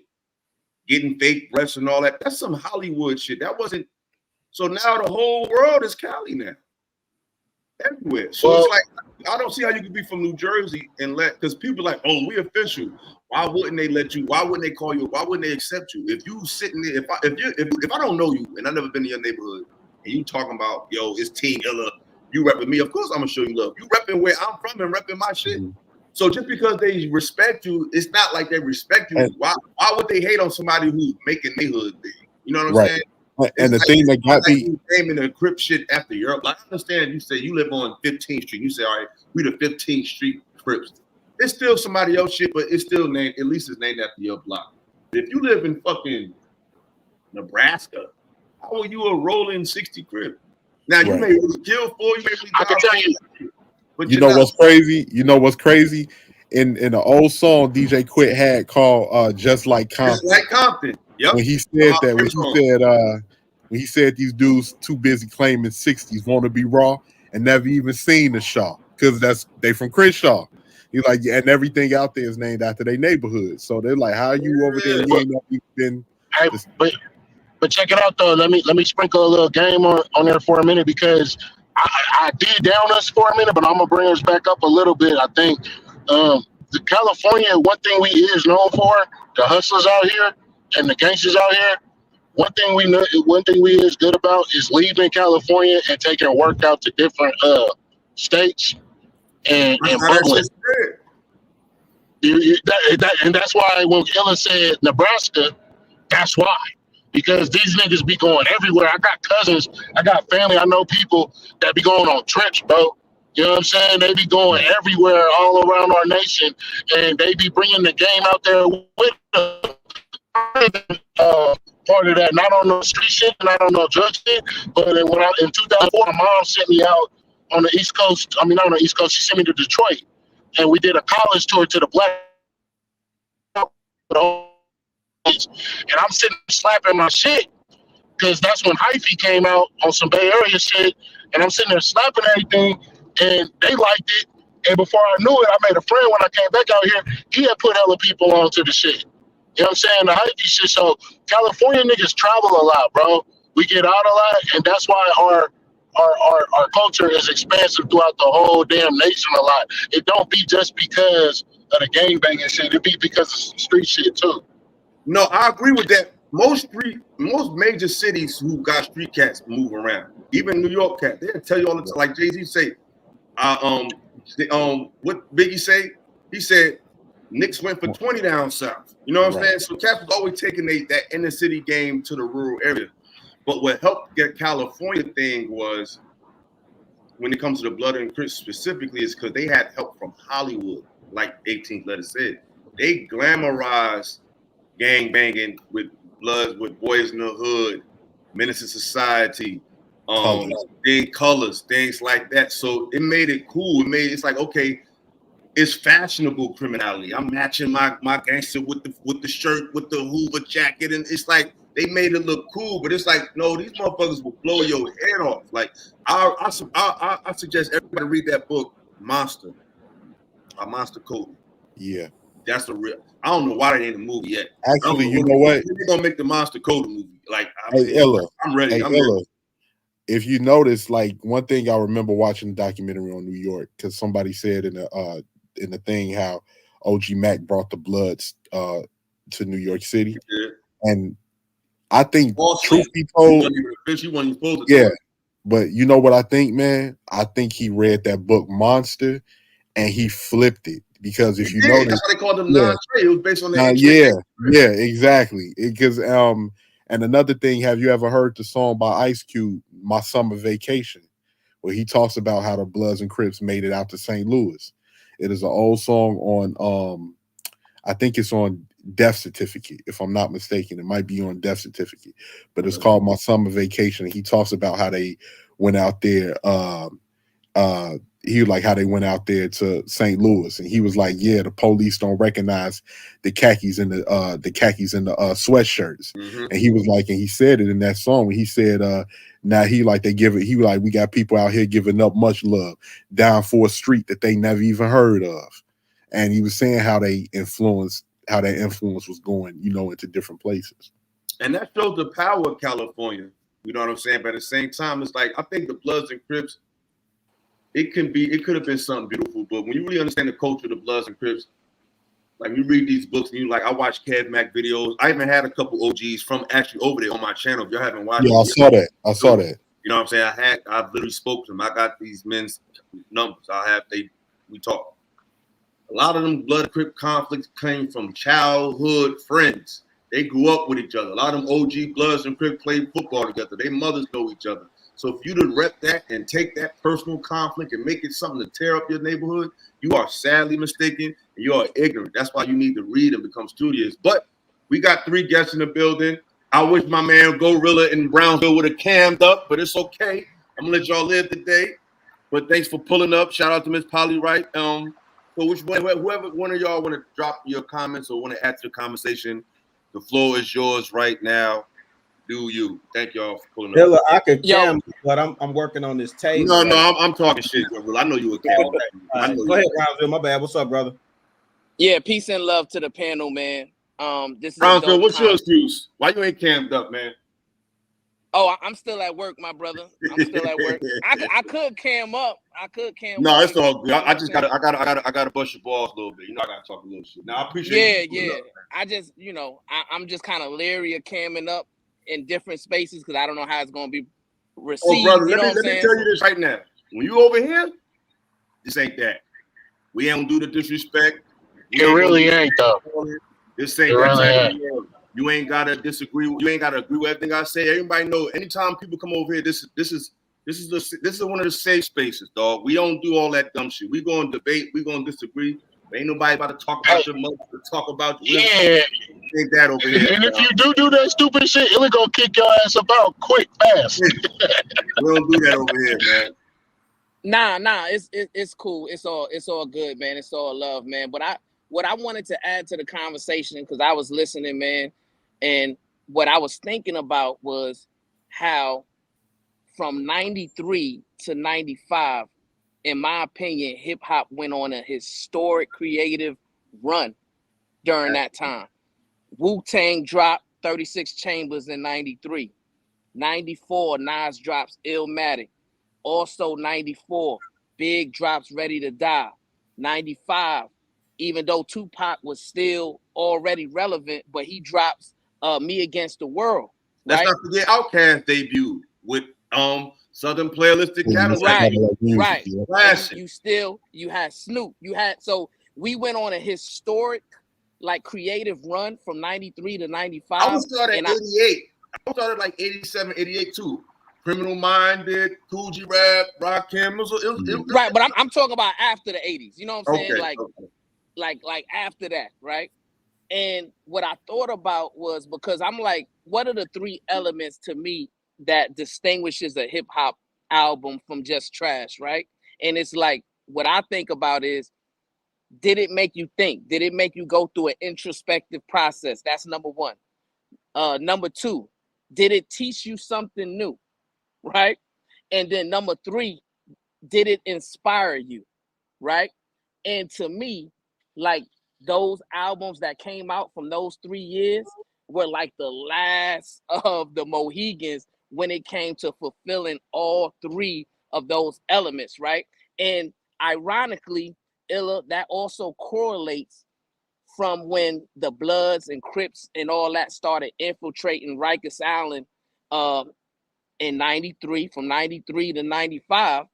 That's when those gangs started infiltrating the jail and then also in the streets. And to me, it brought an element to where dudes just wasn't trying to be creative anymore, man. They was just trying to get on. You know what I'm saying?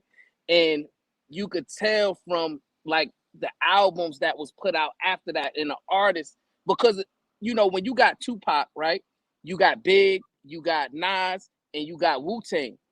To me, all those artists, specifically from New York, that came up after that, came up under one of those umbrellas, right? There was nothing that was creative other than those guys. You know what I'm saying? And you could probably say the same thing about the Southern artists who came out during those 3 years, and also the West Coast artists, right?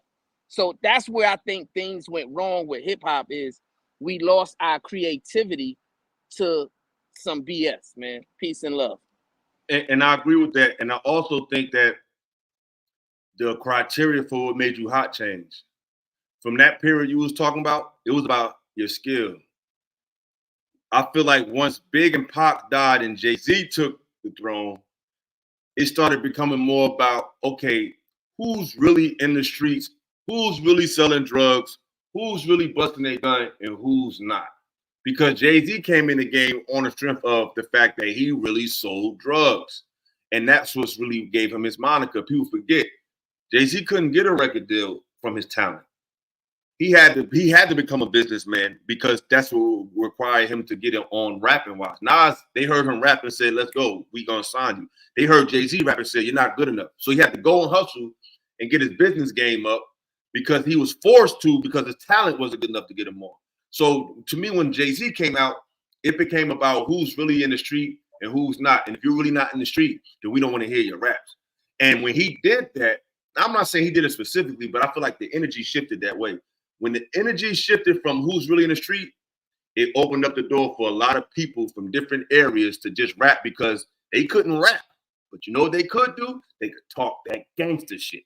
So once we made the criteria gangster shit, it just opened the floodgates for a whole bunch of people who don't really need to be rapping or letting their thoughts be heard, but they really was in the street, so that gives them credibility.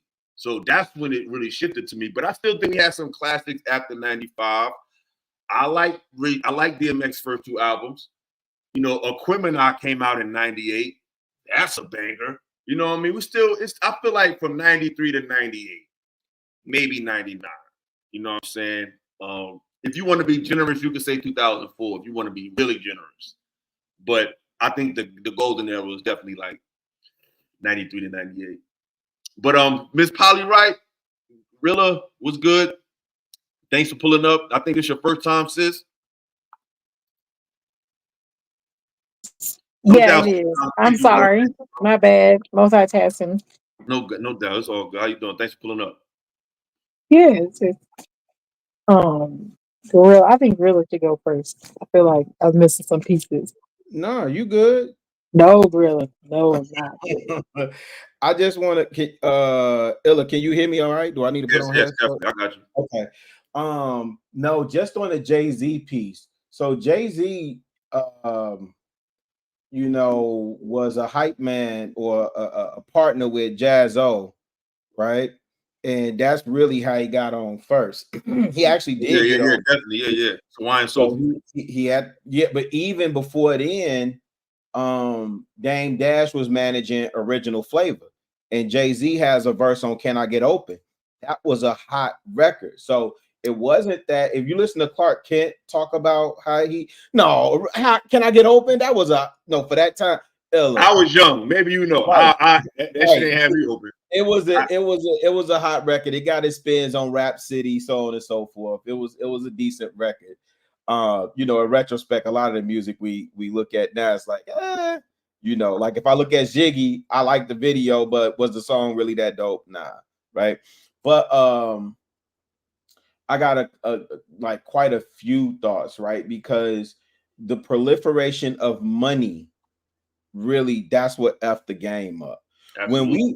When we first heard about NWA, I know in Chicago in particular, it was like, oh, they got like, I don't even think we knew to that degree that they had gangs out there or what the gang culture was like. But listening to it was like, I don't think MCs understand that either. Like, you guys are literally like griots and storytellers and reporters carrying news from village to village, whatever that news is. So if you're talking about police brutality in your village and that message carries to our village and we're dealing with the same thing too, then that message is going to resonate. If you're talking about being a cornball or a nerd and you doing the Daisy era and there's potholes in my lawn and me, myself, and I and all that other stuff, then that's going to resonate because it's like, oh, you're dealing with the same stuff too.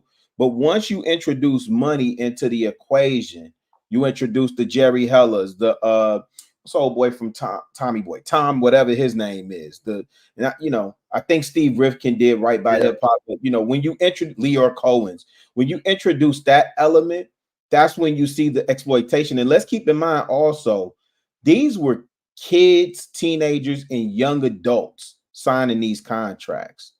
You know what I'm saying? Creating multi-billion-dollar industries in the process. You know what I'm saying?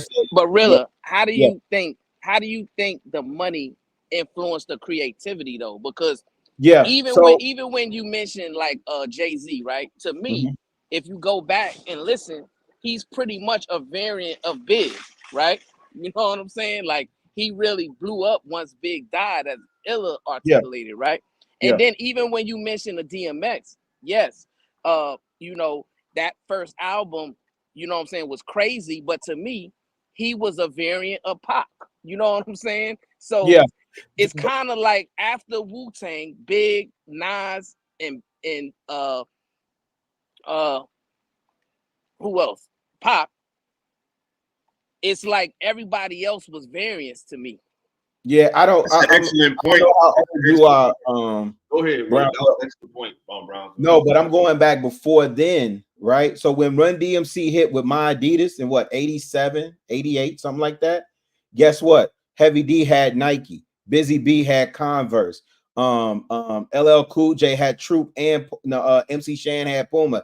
Everybody started flocking once they saw, oh, I could get a brand deal off of this. Oh, I could get money. So guess what? When people saw NWA, I guess, and Luke Skywalker more or less getting rewarded, right, with money and tours and so on and so forth, that's when you see the influence on the creativity. Because Trust and Believe, you know, De La Soul hit. I like how you conveniently left out Souls of Mischief with 93 Till Infinity, Brownsville, but we'll let that ride. But when you see the money come in as a reward and compensation for your craft, that's when you see the messaging change. My opinion. That's a fact.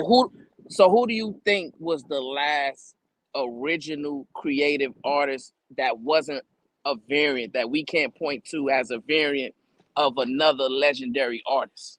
When, right now? Or you talking about like what? Give me a time period. I'm talking about after those four horsemen I named, right? Like after Pop, Big, Nas, and Wu-Tang, like who after that was an original creative artist that we can point to and say, well, yeah, they different. They not a variant of those four. I'm gonna say a rapper, but it's not gonna be a popular choice. But it fit the description. I'm not saying this person was conscious. I'm not saying that they was Eminem. Eminem at that. I'm talking about that was just himself. I think only in Eminem and Kanye West. I would say Kanye, but the only reason, and just really quick, Brownsville, the only reason I would push back on Eminem is because it's not that his style is original per se, because he came from that underground. He was running with outsiders. You know what I'm saying? He was battling. He was all in Essex County. He was all in Newark. But I'm talking about, you can't say he was. You can't say a rapper. I mean, I think he came from the underground as far as like the battle rap culture. Yeah. So when I think about like, I can't. It was. I guess you would say Redman, maybe. But I'm just saying, just if I had to pick anybody, well, Busta Rhymes, Busta Rhymes. Somebody said that, but I don't think he. But he was before that, though. He was before all of his style from that. I think so. Even when I think so, again, for me, it's the outsiders. Even when I think about Young Z, and you know, because these are the things that don't get spoke about when it comes to Eminem. So, in the way that Brownsville is asking it, I would agree with you on Kanye. But even he is a variant of Tribe Called Quest, De La Soul. You know what I mean? Like everybody is a variant of somebody. Because to be honest, before there was a Nas, there was a Coogee Rap and Rakim. You know what I'm saying? So there's always somebody who was the prototype for the next. You know what I'm saying? So to be honest, the real original rappers is the rappers that came out in the 80s. Everybody after them is really a variant. Well, even for them though, they kind of, you know, they got it from the R&B, from James Parliament. James Brown, Parliament Funkadelic, you know, that whole way. But take a village, baby. Everybody gotta show you the way, inspire you somehow. But I get what Brownsville's saying. Yeah, I agree. But you know, with DMX with the bald head, it was just so he came like right after Tupac. You know what I mean? So it was like an easy comparison. He had that energy. I think who took the Tupac energy to? 50 Cent. I was about to say that. I was about to ask y'all. DMX filled that energy void, but they didn't have the message all the way. DMX kind of had it a little bit. He had the introspection. He had the knowing that I'm flawed as a man and I need to do better energy. But it was almost a struggle the whole time. It was like hearing the plights of like a struggling addict with life to a degree.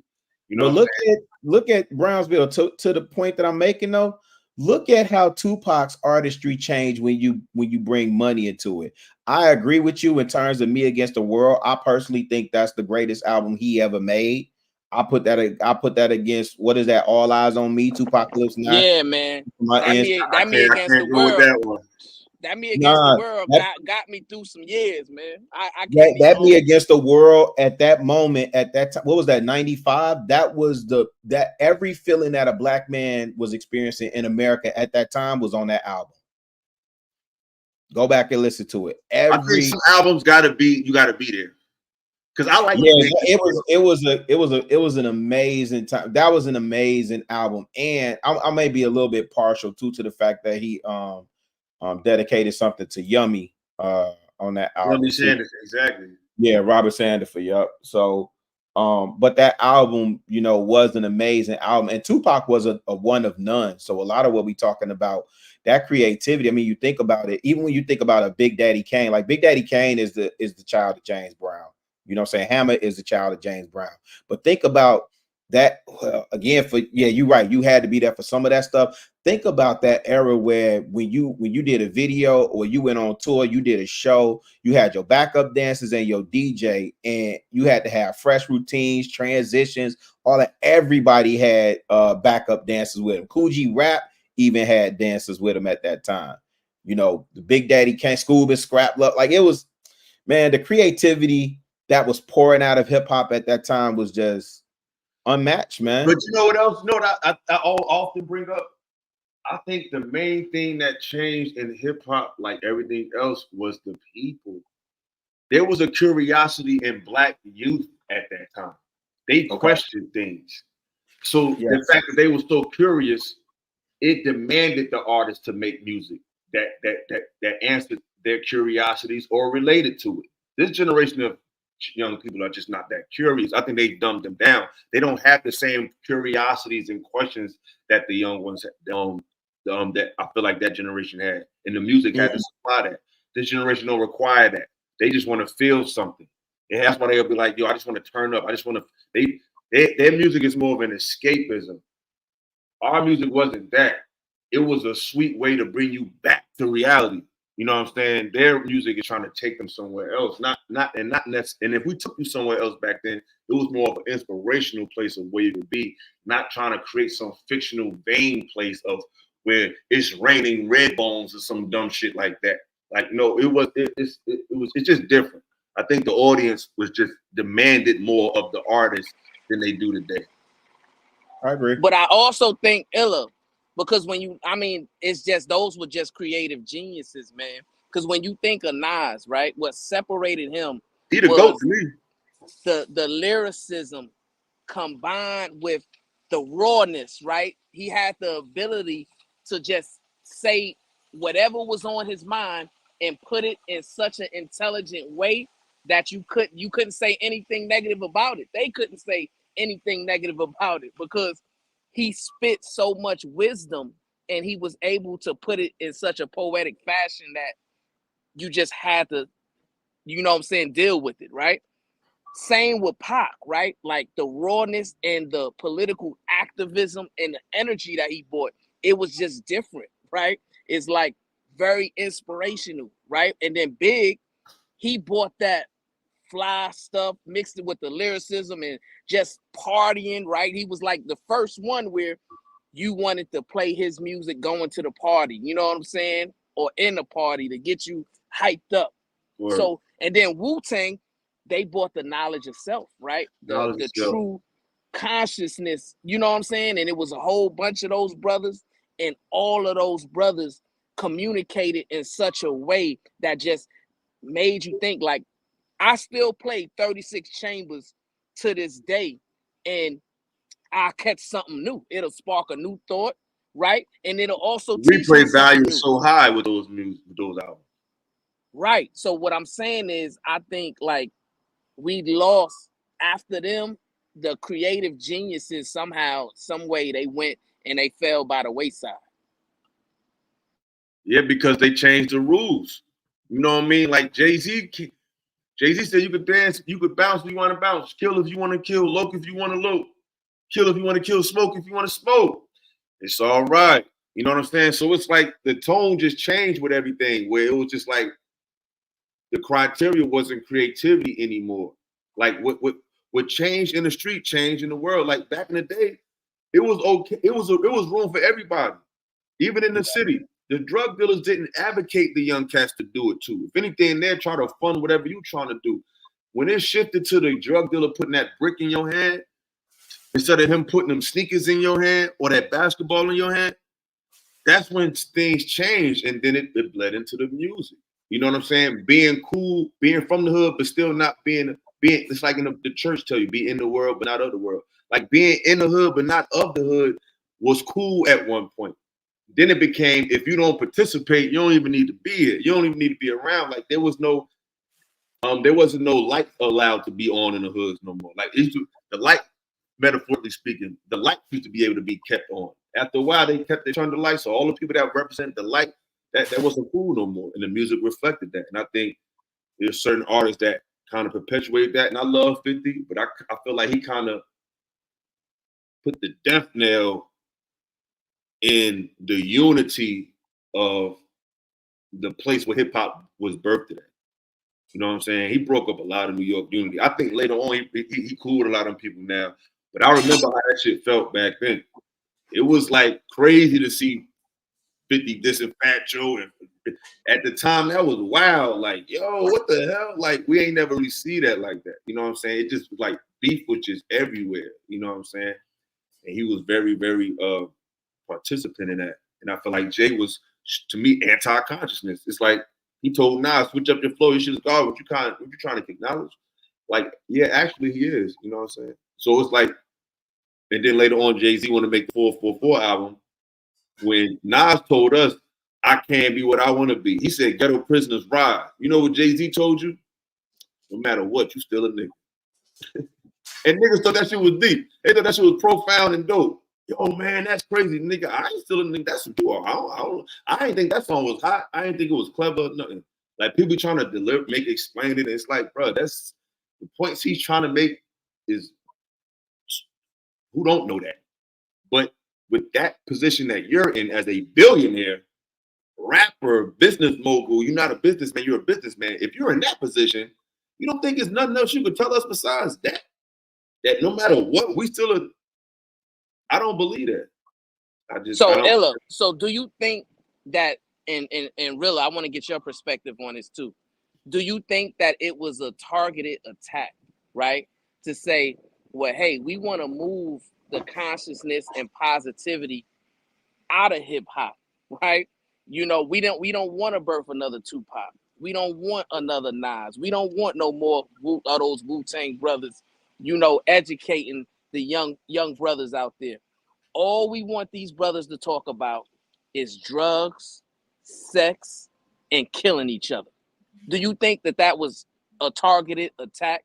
And obviously, if it was, then it worked, right? I mean, we're under targeted attack, period. It's just another example. It's just another example of a part of us being infected by one illness. Like I was saying earlier, you could have one deficiency in your body that could express itself in 10 different ways. So we got a problem. We have a spiritual problem. We have an intellectual. We have a problem, period. Hip hop is just another example of how it's been infected. You could talk about the educational system, same thing. You could talk about the relationship dynamic, same, like everything that we do to express ourselves, there's something about it that has been contaminated with this unity.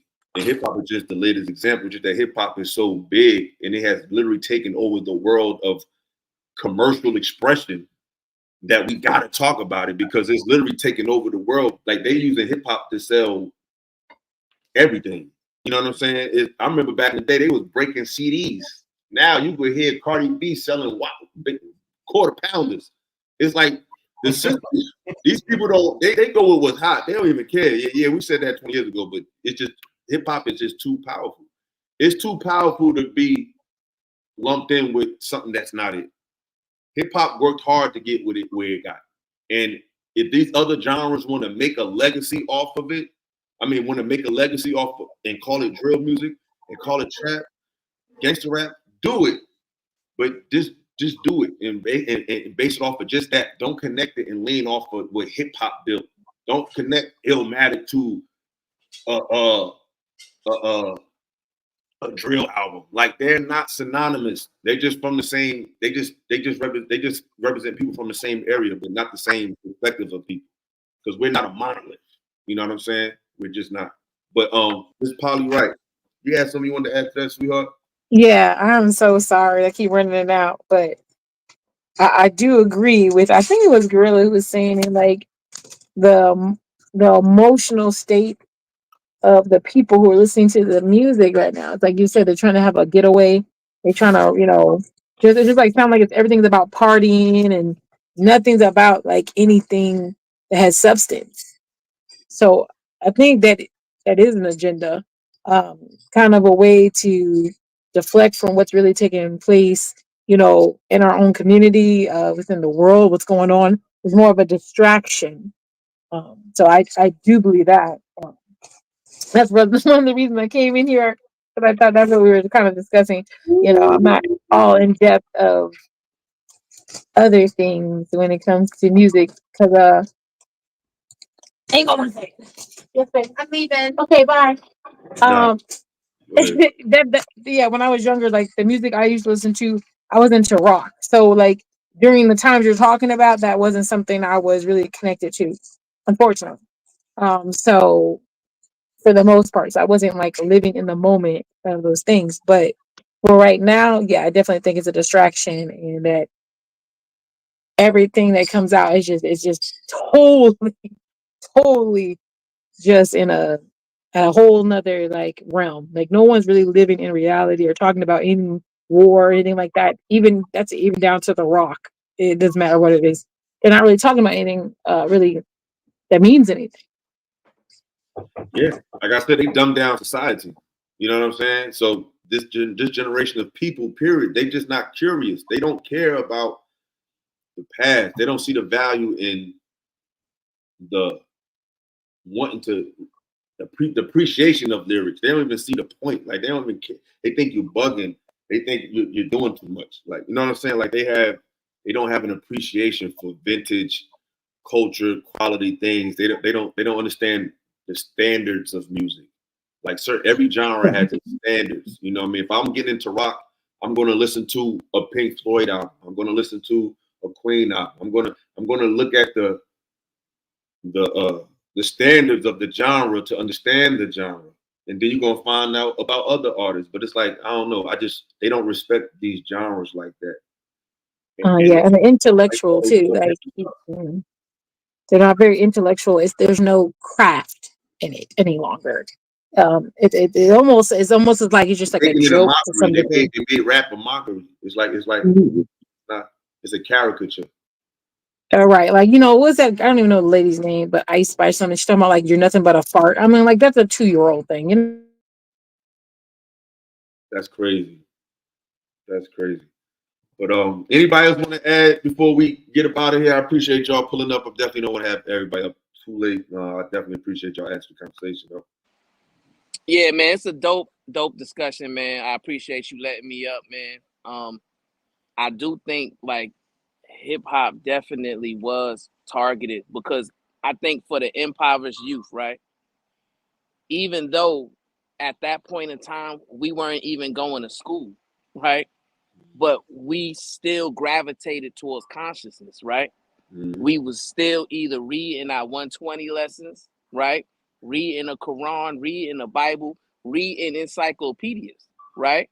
And you talking about dudes dropping out of school, 8th grade, 9th grade, 10th grade, but they were still intelligent enough and had enough articulation to get into a deep conversation, right? That made you invoke an introspective process. And I think when when they targeted hip hop in the way that they did, it made it so that the impoverished youth can only gravitate towards degeneracy, right? Which is what Dr. Umar was talking about, and he was blaming hip hop for it. You know what I'm saying? But I think that targeting was specific and it worked, and that's why you got these brothers who can't talk, right? When you listen to those drill rappers, they don't even understand how to utilize the English language properly, right? But they're still making millions of dollars. Exactly. And it's like they're not required. And the thing is, that doesn't bother the listener. It doesn't bother them. You know what I'm saying? So it's like they don't feel the incentive to change or do anything. And it's like the fact that these people that do this have all these things to say. Like I remember 21 Savage. I think he recanted his statement, or he apologized or something. But he told Nas, he said Nas isn't relevant. Oh yeah. It was like, what was the point? Even let's just say hypothetically you're right. But as a person who is supposed to be a part of what you call hip hop, you would never say that, because Nas represents a certain pillar of hip hop, this genre that you're supposed to be a part of. And I feel like I'm glad he said it, because they're not a part of it. It's like they're a part of the black community, whatever the quote unquote black community. Yeah, we're all a part of that. But hip hop is not the same thing. If you could say something like that about Nas or anybody, that's like saying Jackie Robinson is irrelevant. He ain't played baseball in years. He's deceased. But is he irrelevant? Absolutely not. Because of what he represents to a culture of something that's still existing. Hip hop is still alive and it's bigger than ever. So Nas will always be relevant as long as hip hop is relevant. So for you to fix your mind and say that is either you're not a part of hip hop, you don't know how to make it, you don't respect it, or you don't really understand it. And that's okay. But a lot of people, they fit one of them categories. Really, you want to add something? No, I was just gonna say to Brownsville point. Yeah, I think hip hop was targeted. I don't think it was initially targeted. Remember, Big said we never thought that hip hop would make it this far, right? So I do think that it was targeted, but only you got to think about exactly what you just said. When you see Run DMC in '88 at the Fresh Fest or whatever tour that was, right? And you got 10,000 kids holding up their shell toes. Then you see the power in music and the messages that's being carried in the music. I'm in Chicago. I know nothing about 5% Nation of Islam outside of hip hop. You understand what I'm saying? Like they have cats here that do the knowledge, but think about the language that permeated through the music. Peace, peace, God. Peace. This is how we referring to ourselves. Peace, black man. Peace, God. Speak on it, God. You know, so on and so forth. Think about Brand Nubian. I think Dartmouth was saying, poor righteous teachers. Like poor righteous teachers was killing it, right? So when you see and then think about De La Soul, you know, me, myself, and I, that message of me, myself, and I empowered so many awkward kids. And it still resonates to this day when you play it at certain parties, right? So when you see that type of messaging motivating the masses, yeah, you got to put a stop to that. You know what I'm saying? You gotta, as the, you know, whatever government entity decided that not only is the music profitable enough, but it's reaching enough people at critical mass. Remember, the 90s is when you saw the biggest enrollment of HBCUs. Now that was a product of hip hop and also the Cosby Show in a different world, but in school days. But you saw that movement happening. You saw more people reading. I would not have read the autobiography of Malcolm X without hip hop. You understand what I'm saying? It was encouraging us to read. If you wanted to be an MC in those times, you had to have a dictionary and a thesaurus, because you couldn't come into the cipher just saying, you know, hibbity hoopla. You would get your tail, literally get kicked in your tail out the cipher. You know what I'm saying? So, Illa, good discussion, brother. These are the discussions that, you know, I live for when we get to talking about the culture and the music and how the message carries in the music. You know, we keep saying goofy stuff like it's just entertainment, and it's not. So I appreciate you pushing the line on these conversations, brother. We got to keep this dialogue going. Yeah, man, because hip hop saved my life. You know what I'm saying? Hip hop showed me I was more than just what the world told me I was. You know what I'm saying? It's like when we just throw it all crazy and just throw it in there, it's like hip hop gave the black man a voice post civil rights. Because after civil rights, everybody didn't want to go to church. Everybody didn't want to just do it that way. It was a lot of ways people to do it. And hip hop gave a voice to the person that said, but what about this part? What about this aspect? But what about this book? What about how y'all be contradicting? Hip hop was the first objective conversation in our shit. Now I'm not gonna say first because you had songs like What's Going On. You had, Curtis Mayfield, they would have some social commentary. The hip hop was a social commentary genre of music for the most part. There was no other genre like that. And I feel like hip hop was one of the only genres that will teach you about every other genre, but no other genre can teach you about hip hop. You could learn about a Jamaican artist in a hip hop song. You could learn about a country artist, classical music composer, any type of genre hip hop can channel, but them genres cannot channel hip hop like that. So I think hip hop is the greatest music ever to me. You know what I'm saying? Because there's so many elements that could play with it and it still be hip hop. You know what I'm saying? So that's just like right. Without reading like that again, the creativity. Think about the creativity that it takes to sample a record for a portion, flip it, add some elements, and make it your own. As a hip hop producer, I wouldn't know about a Miles Davis, a Coltrane, a Dizzy Gillespie, a Louis Armstrong, a Roy Ayers, Ahmad Jamal, like those things. Man, think about Pete Rock. Pete Rock, Jay Dilla, Q-Tip, those samples from those jazz records. Man, let me get out of here, man. Let me get crazy. It was crazy, man. It was crazy. But I was telling, but I don't know if you was here earlier, for all of y'all. I don't know if y'all realized this though. There's some type of renaissance going on in a lot of European cultures or white, whatever you want to say, where they're really revitalizing our old sounds, our classic sounds from hip hop to even like the funk and all that. They bringing that shit back while we trying to do all this other weird emo other stuff. They doing our shit. And they doing the breaking, Illa. I mean, illustrated by the Olympics. That's been happening. Classic hip hop and classic black music sounds hard. That's been happening for the last 3 decades, which is why our legacy acts can go over there and tour till infinity. They printing money, but Brownsville, to your point, that breaking, you know what we said? Oh, that's trash. Right? I remember again, I identify as a b-boy first. When it comes to the 4 pillars of hip hop, I identify as a b-boy, right? Here in Chicago, it was like, house music obviously took off and was really big. But when we go to the b-boy or the jams, like breaking was frowned upon because the New Yorkers that was coming here, they was flexing. They was doing like a style called flex and sticks.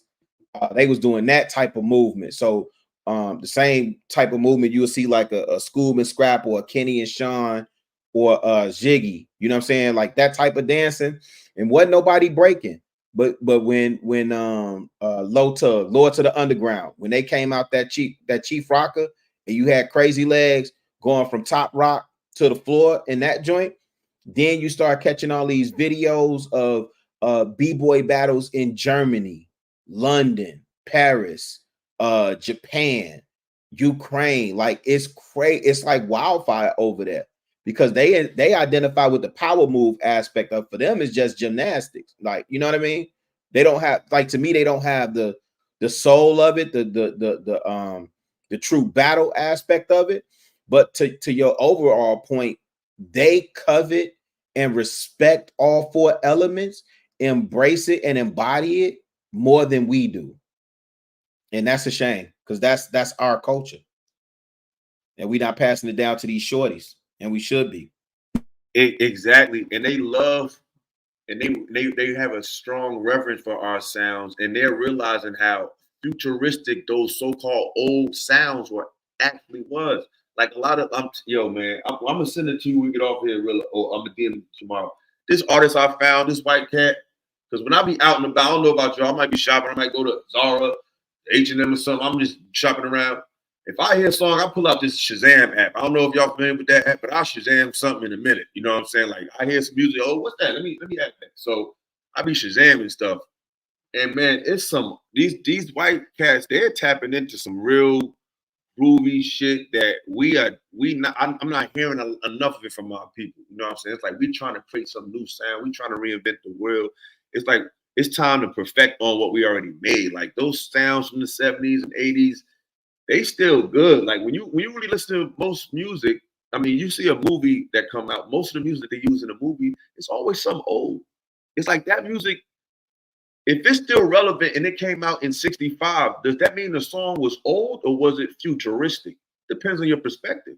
Because if it's still relevant now and it came out then, that means it was made for the moment we in now. It was ahead of its time. That means it was futuristic. So a lot of stuff that's so-called old, it still was pushing things to getting things pushed and sold to this day. So I don't know. I just have a different way of looking at things. But I feel like these people are really resurrecting our old, so-called old sounds while we're tapping into some weird other shit. You know what I'm saying? It's like we gotta get back to our stuff for real, man. And stop Right, letting because to your point, Ella, I believe they are free to emphasize creativity, right? Where what has been pushed to us is this sheep era, is what I call it, right? It's no longer art imitating life, but we have moved into a situation to where it's life imitating art, to where the masses is pushing to us what is cool, right? And instead of us examining it and saying, oh nah, I don't like this, this is whack, we're just embracing it, right? And we're making it cool to the point to where we're losing all creative thought, right? To your point, Ella, that you made earlier, you was like, well, how come in this space it's all about entertainment? Nobody cares about having an intellectual conversation, right? Nobody cares about those who really got the outcomes that people speak that they want to have, right? It's all about who can be more entertaining, right? No creativity anymore. I think in the States, that type of narrative has been pushed to us and we've embraced it. Absolutely. Absolutely. And another thing is we used to dictate not only to we used to dictate to this, we used to make the system acquiesce to what we do. We would have high fashion, like all those high fashion labels in the 90s had to change their style to look more like the urban person. Now we're letting that's a fact. Now they're telling us what to wear. They're telling us what to wear. I seen Little Dirk at a basketball game with a Monsters Inc. Monster Fur sweater with a broken skateboard sticking out. Courtside at a basketball game. I said, yo, they have these labels, whether it be a label as a clothing label or a label as a record label, these labels have these young people's minds. Like that whole introduction of once we started making it less about creativity, it just opened the door for this reality where you could just be, it's just super vain. Everything is vain. Like it's not even stylish. Like we will just make, it was about how shit looked. It was about actually looking fresh. Now it's just about how much it costs and like how expensive it is. It could be a total black shirt with a crucifix by the chest part. That's the size of a nickel. That shirt $1,800. Like that's the grade. What about those Super Mario boots, Ella? What's that, Mish or something like that? It starts with an When I seen the Balenciaga high heel triple sole orthopedic Asics they was rocking, and they had the nerve to win with fitted jeans to make their feet look even bigger. I said, man, it's like y'all don't have y'all let these people tell you anything. It's like being mainstream is hip, is being cool now. Before it was making mainstream. Now it's about being mainstream. Remember, Outkast did a song about being mainstream. Ella, wait, I got to, man. the point that you make about they used to take their cues from us, do you know they shut Dapper Dan completely down because he was killing the game? They had been knew about what Dapper Dan was doing over there. His pieces started making it like, remember, he was that fight with Mike Tyson and Mitch Green happened in front of his store, right? When you see camouflage on runway, all these cues that they take from hip hop fashion and all this other stuff, man. Like we used to take, like, say, when you think about the low lifes and the low heads, right? Not low lifes, low heads, right? When you think about them, they used to take what was Ralph Lauren's or Ralph Lipschitz's his American Dream and flip it on his head, right? And we've twisted it. You know what I'm saying? Well, we put our sauce on it to make it ours. Same thing with Louis, Gucci in that time, in that era, right? Them jokers shut Dapper Dan down and still had to come back and pay like they weigh. Because you know what I mean? Like that's working with him now. Oh, heavy. He has an 8 Lier now in Harlem, right? So I just, man, we give the sauce away for free when this, you know, it's in us, not on us, baby. Like we gotta know what we impacting, you know what I'm saying, and what we doing, man. Louis Vuitton ain't bring Virgil on for no reason, you know what I'm saying. They're not trying to tap into Pharrell for no reason. Tyler the Creator is, you know, Tyler the Creator low key is killing the game fashion wise, right? But when you see these cats out here with they merce, you know what I'm saying, and they skirts on, you know, then you've lost the true essence of who you are as a creative, and you know, more importantly, as a Black creative. When you let them dictate to you what you should be wearing. I'm on mute. All right, but yeah, man, I definitely appreciate that, man. That was real. I appreciate y'all for pulling up. Another episode with your boy. That was all you wanted to add, Rilla? Yeah. I'm Gucci, man. I'll jump down so you can end your show, man. I certainly appreciate you, man. I'll tap in next time, brother. Definitely appreciate you. Appreciate you. Solid. All right, y'all. I appreciate everybody for pulling up. Another episode, another dope conversation. Got more to come. Please like, share, and subscribe. You know, keep supporting the channel. The more you support, the more we grow. You feel me? So, like I said, once again, appreciate everybody pulling up. Enjoy the rest of your evening, and we are out. Peace. Them niggas shrink around you, man. You know what I'm saying? They just in the space probably before you was a little bit. You know what I'm saying? But them niggas shrink when you come around. That's why them niggas don't want you around. Situation with the genders and all of that shit that we've been hearing about. And there's nobody better than the gore. Philosophical to come set that bitch off. Yo, you know